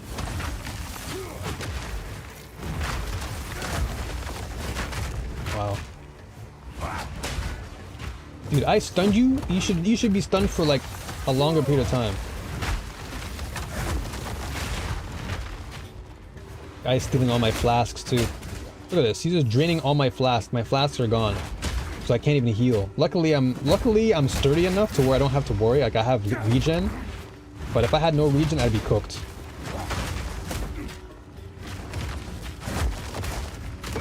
But that is a very, very strong point that you brought up there, Tyrion. And I think that is the big issue that's prevalent right now, is that we have all these people online who are complainers, right? But then these very same people, the next week, Switch 2 comes out, Mario Kart comes out, they're like, yo, drop the price. And then a week later, yo, mommy, can I get this? I need this Mario Kart game. And then parents are like, but I thought you didn't want it. No, I want it. I really want it. My friends want to play with me. So you just get caught in that trap. You can't get caught in that trap. You gotta like stand your ground, be like, nope, I'm not buying this. I don't want it. I don't care how many Mario Karts you give me. I got one cart to fill. That's my grocery cart. I got a cart to race in. It's a grocery cart. I gotta pay for food. 90 bucks? You know how much food you can get for 90 bucks? That's like close to a month's worth of food right there. Like, Mario Kart's not gonna pay for my food. Unless, of course, it becomes like an esport, then maybe, but even then. Oh my gosh. Oh, dude, I lost so much experience points for that. Jeez. The problem is people are developing affection to corporations, and it's crazy. They are manipulating you to give them money like a toxic girlfriend. That's a really good analogy. Yeah, it's a good way of putting it. They're using their corporate power and prestige to essentially manipulate you into buying into their facade, right? Hey guys, we're Nintendo. We're that brand that just gives you all those wonderful games like Legend of Zelda and Mario Kart and no, don't worry, we got you covered though. $90. It may seem like a lot. What the? No. This DC is annoying, dude. The node's gone now. I have to reset. Oh. That's so lame. I hope they fix this. Please fix the DC. The server crashes are crazy. The server crashes are nuts. I can't even beat the damn flipping node. Holy moly. Another DC, dude. And I'm also wasting my waystones, which is not a good thing. I don't want to waste my waystones. They don't come as often. What is it? Like, I can buy them from your boy, but like... Good grief. I would crash out. I'm literally so close, brother. I'm so close to crashing out. But I'll be honest. So I know we're talking Nintendo and corporate thuggery, but there is an instance in Path of Exile 2. Like, I was tested, dude. My patience was tested so hard a few days ago. I was at like the second last boss of the campaign in cruel difficulty. So cruel difficulty is let me show y'all. So cruel difficulty is the second act, right? So you have act 1, 2, 3, which is like the normal campaign, and then act 1, 3 again. It's like the repeat but harder. And so I was on the final act on the second last boss, which is arguably one of the hardest bosses in the game. Now, to me, she's easier, much easier than before because of the build that I have. But I was fighting her, dude, and I kid you not, I DC'd like 4 times just as I'm about to beat her. Every single time I'm about to beat her, DC, DC, DC. I'm like, this isn't happening. This isn't happening. Somehow I just mustered through it all and I got it done. But man, I was like, there's no way this is happening right now. So I really hope that, GGG can fix that. They have to fix it. You can't leave the game in the state like this, because what's gonna happen now is, and it's obviously happening, like I can see it, and it's not good, but people are flocking to other games. People are seeing that PoE right now is not in the best state, and this is why games like Last Epoch are seeing so much more attention given, because right now PoE 2, as far as the stability, is like a very glaring issue. Indeed. If they can fix all that, we're cooking. PoE 2's back, we're good. But the fact that the game continuously crashes, it's like, no, this can't keep happening. Don't do this. Because you have an amazing game, a truly amazing game, and if the game continues to crash for people, it just turns people away. Like you said, you would crash out. I crashed out a couple days ago. I was literally done for the day, but I came back, and anyway, I finished it. But it was like, this can't be happening to me. Oh, this is not bad. 14% increased quantity, 18% increased rarity. Okay, let's give it one more chance, because at the very least, it's not like I'm at a huge loss. We have a lot of endgame. Like we're not going anywhere. Endgame is so massive We're not going anywhere. But it's still annoying. It's still annoying. There is an achievement in LA Noire that takes like 6 hours of driving mindlessly, crash after 4 hours and didn't save my progress. Oh my gosh, I wanted to... Yeah, dude. I know. It's the worst too, because I felt that in Photoshop or even video editing. There are times where I get so focused on what I'm doing in Photoshop, or I'm like editing a video, and I don't save, because I'm like, yo, I'm on a roll, I'm cooking, and like I saved like 20 minutes ago and I was like cruising, and the next thing you know, PC crashes or the Photoshop freezes, and I'm like, bruh, those ones hit me the hardest, because when I'm creating a video and I'm editing takes so much time, and the moment that the software crashes on me, I'm like, nah, this ain't happening, I'm done. I literally just crashed out. I'm like, nah, I'm good. This video can wait. This video can wait till next week.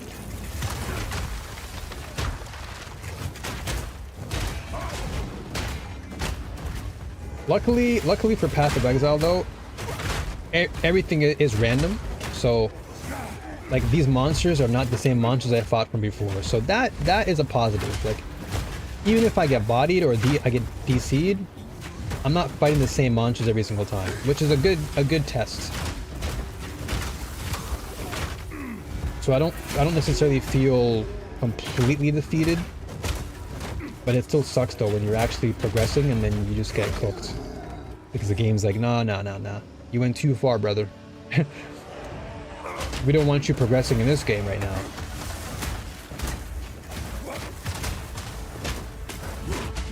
Oh my gosh.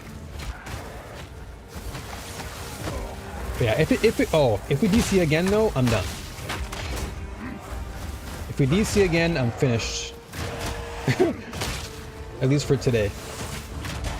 Maybe Thursday when I come back, we'll run some more. Actually, Thursday I might run Overwatch, because there's a new character that comes out, and I've been really itching to play the character since she was like released as a demo, and I really want to play her quite badly. So when she comes out, I will play her on stream. What if it happened in hardcore? Oh brother, I'd be done. If that happened in hardcore, see you. I'm done. That's the worst. That would be the absolute worst crash out for me, because hardcore is so much worse in terms of not only the difficulty but just everything. You lose in hardcore, you're done.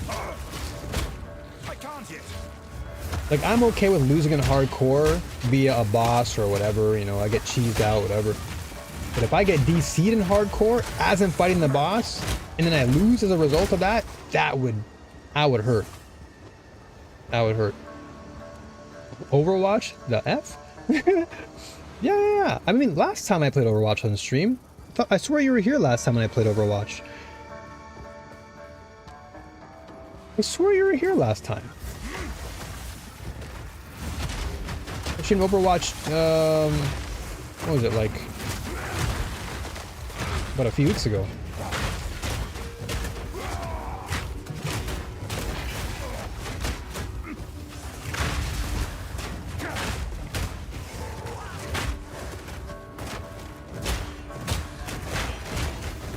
Jeez, dude, I'm seeing the stuttering, and it's affecting the execution that I'm trying to pull off, but it's fine.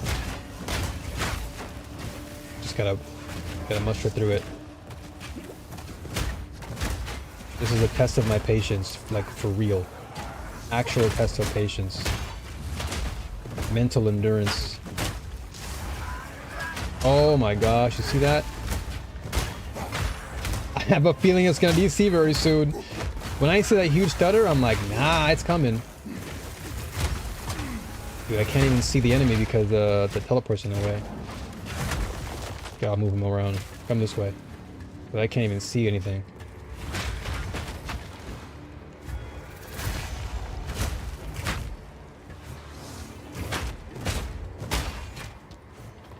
Overwatch is an I can't even speak. Entirely different problem. In what way? I think Overwatch is totally fine where it stands currently. I don't think it... I mean, obviously it's had its fair share of ups and downs, most notably in the PvP area. Now that is still somewhat of a pain point for a lot of people. But I think right now it's not in like a bad state. It's not like terrible. They made some pretty good changes so far. The gameplay feels good enough to where it brought me back to the game. But mostly for the new character, to be honest with you. If they didn't release the new character, I don't think I would have had the incentive to come back. I'm just more excited for the character because she's like a very high skill ceiling character, and I love complex characters, so... And she's a crossbow character, and I like that. But...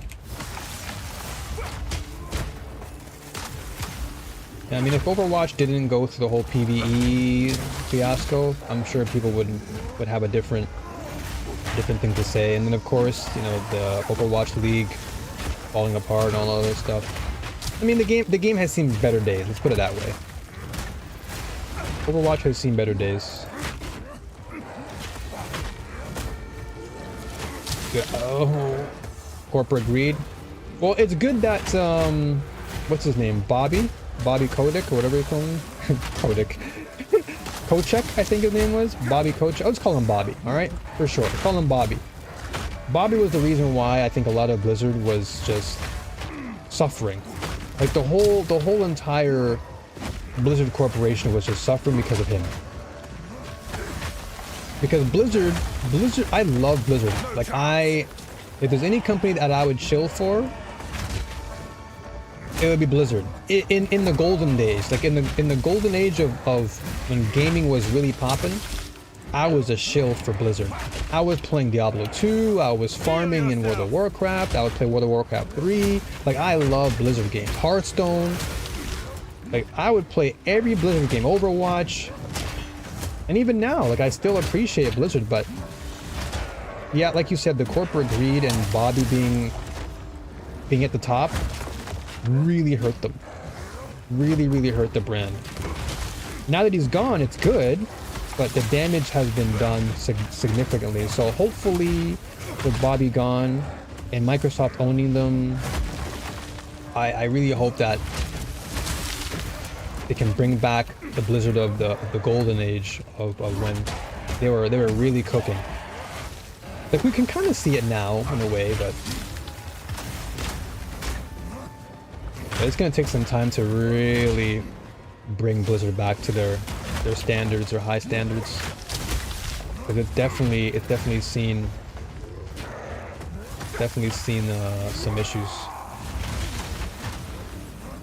Quick game recommendation. Okay, give me a sec while I just beat this thing.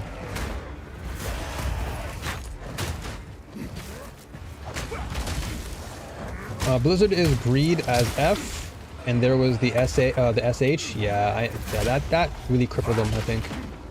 That was perhaps the nail in the coffin, was the SH stuff. That really burned them. And who knows how long it's been going on for, but it seemed to have happened when Bobby came around more. Because like I said, they had a pretty clean slate back in the late 90s and 2000s. Like the 2000s was Blizzard. Like that was... You heard Blizzard, you're like, yo, Warcraft? Diablo? Yo, sign me up. Now it's like, nah, we're good. So quick game recommendation. If you're looking for a game to play with a friend that will improve your communication, the We Were Here games are two-player puzzle games that put each other in their own space. Usually one player has access to the puzzle mechanics, while the other player has the clues to the solution. Both players have to communicate clearly and thoroughly in order to find the answers. And the first game is free. Is that kind of similar to Split Fiction? Because it sounds like a Split Fiction type of game, where two players kind of have to play together and cooperate, and one player has to like turn this cog, and then the other player has to climb this ladder and turn the other cog, whatever. Is this very similar to that?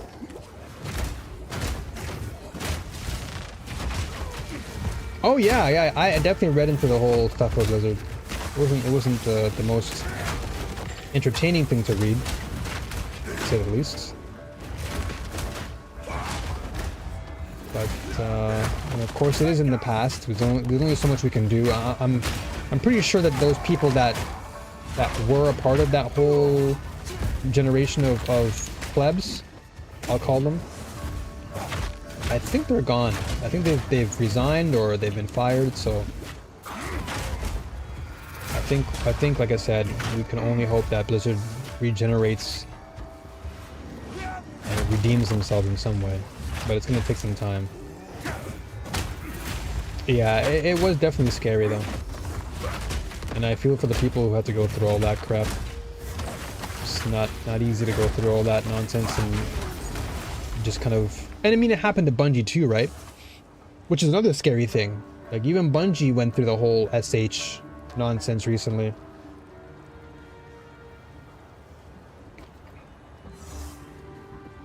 But yeah, Tahirin, drop that game in Discord. Like, drop it in like the gaming world chat. I'll check it out.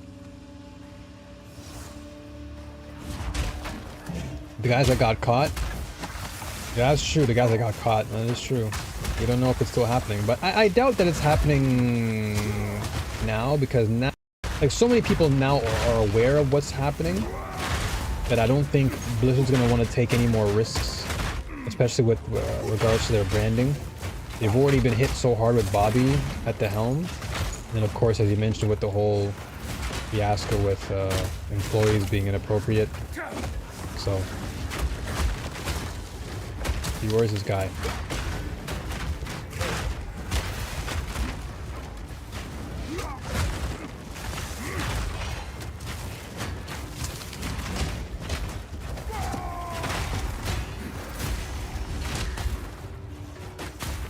Guy's just throwing poop at me. There we go. Yeah, I'm willing to add a couple co-op games to the mix. Like I know for certain that June, when June comes out, or when June arrives, when it comes out, as if June is like some release date. When June arrives, Dune Awakening is going to be a game that I'll be playing. God willing, if things work out. That's a multiplayer game. Gramps and I are going to be playing that. And it's like a action MMO with survival aspects in there, so that'll be interesting. So if that's something that tickles your fancy too, Tahirin, let me know. Because come June, that's going to be what I play alongside some ARPGs.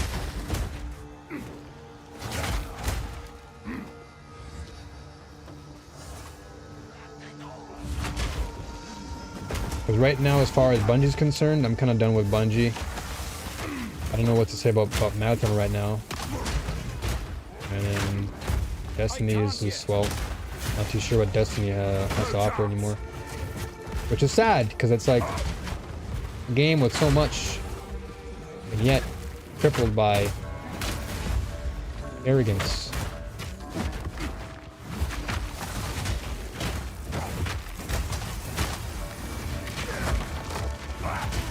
Another company that suffered from corporate greed and then ultimately is now having to fight or face the consequences. And then you have other people in the company who are just doing inappropriate things too, and it's like you can't get away with these things. Oh, more poison. Oh, yes. Wonderful.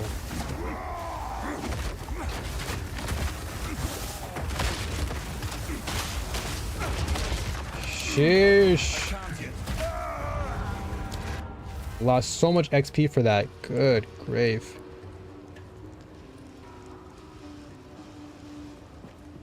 It's like saying Epstein got caught, no more trafficking. He got caught, no more Diddy parties. I mean, obviously there's gonna be instances where there are people behind the scenes that are, who knows? Like someone else is probably pulling the strings. We don't know. We don't know. But at least the people that did get caught, they were punished severely for it, and that already should set a tone and a message that, hey, you don't mess around. You don't want to do this anymore. Dude, if you keep throwing these fart bombs, I'm gonna just...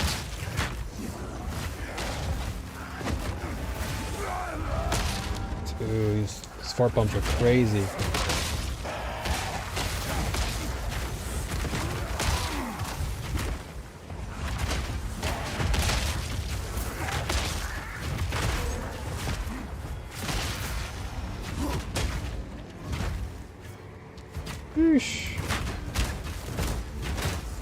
I lost all my experience for that.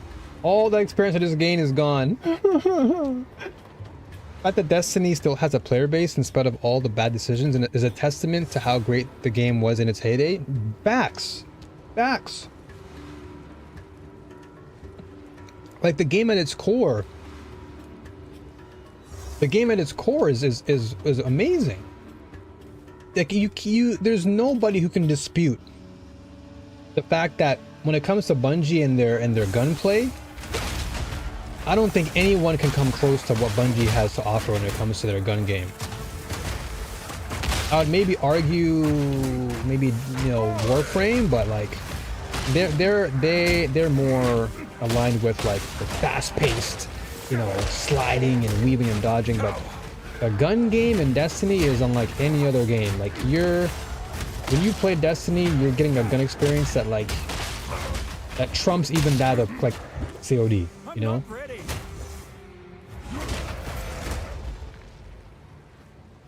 But like you said, it's a testament to just how good of a company they were when Bungie actually cooked. But now, just something went wrong. Like I said, all those stupid allegations that happened in the company, corporate greed and Pete Parsons and his cars and all that stuff, it just, we're clearly seeing a lot of neglect. Yeah, gunplay, sound design, art direction, lore, like everything.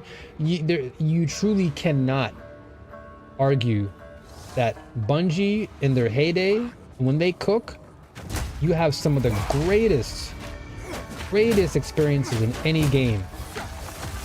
Any game. There's nothing that could come real close to when Bungie's on their A game. But right now, they are not in their A game. They're literally suffering from the same problems that Blizzard was going through and perhaps still is going through. And that's just the corporate greed. You have somebody at the top, or multiple people at the top, who clearly don't understand what players want.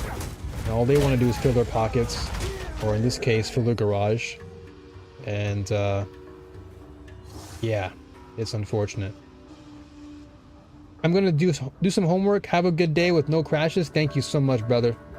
Thank you so much for that. I appreciate it. I'll be hopping off soon anyway, just cause there is a lot of crashing going on, and I would not be surprised that as I'm speaking, it's probably gonna happen at some point. But I'll be back on Thursday with some Overwatch 2, play some of the new character. But enjoy your day, brother. I'll see you again very soon.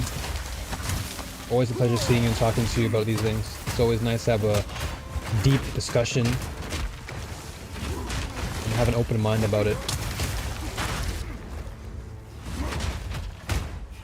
But yeah, I'm disappointed. I'm disappointed because I remember I made a video several months back about how I still have faith in Destiny 2, and in some respects I kind of still do. Like I feel like Bungie can wake up. Bungie can make a comeback. They've done it before where their back's against the wall and they've come out and they've cooked, but it's just like I don't know what's going on over there. And then with the likes of Marathon, it's like I don't know what they're trying to do with that. I get what they're trying to go with in terms of the direction, but oh, I'm seeing the lag in this game already. I see what they're going with, but I feel like this is going to be the final frontier for them. Because if Marathon If Marathon does bad, that is the last race that will be running. No marathons to be run after that. You know, if Marathon tanks, I don't know what to say. I think that's pretty much the end of it. And I hate to say it too. I don't want to be the bearer of like bad news and, you know, manifesting negativity. That's not who I am. I want to manifest good things, and I really do hope that Bungie can find success in Marathon. But right now we live in a world where like extraction shooters are not necessarily the most popular, and they're kind of oversaturated. This game is lagging, brother. All right, today may not be the best day to play this game. We are seeing some stutters. We are seeing crazy stuttering.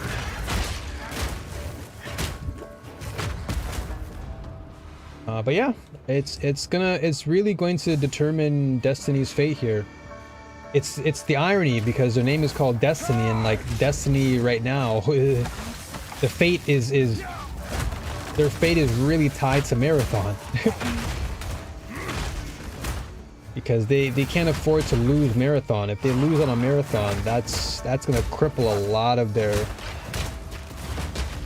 branding, their financing, all that stuff. Like they obviously have different departments for the games, I can imagine, but still, that's gonna cripple them. And that's only gonna incentivize Sony to come in even harder and be like, yo, no, this can't happen anymore, guys. Like, we're done. You're now under our roof, and you do as we say. Which sucks, because we all know that when Bungie has the power, they can do well. But now with Sony there, like right behind their shoulders, like just watching them like a hawk, they're watching all the finances. All the investors are like, all right, well, let's see what happens. Let's see how you perform.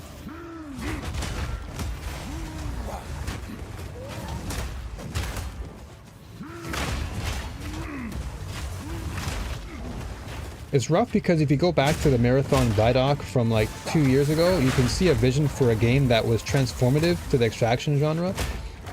Somewhere along the way, that vision seems like it got lost. Yeah. It got lost in the corporate greed, it got lost in trying to follow trends, and these trends have already been saturated, and it's like you're not really gaining much value out of it. So at this point now, you're not really gaining anything. Oh my gosh, it sucks. Yeah, the lag is really just destroying the gameplay right now. Because I'm trying to like do all this damage, and I can't swing the mace because it just lags out. And I can't really place my totem down on time because it lags out. Like right there, it's lagging out again. Alright, I think this is probably the last one, unfortunately. Once I die here, it's out with. I think I'm just gonna call it right here. I'm not gonna play for the rest of the night. Yep. And that's it right there. I couldn't even heal because the game just lagged me there. All right. I hate to call it an early stream because I usually go for a long time with this game. Like, I love PoE, bro. I love this game so much, but that lag is huge detriment right now. Huge detriment.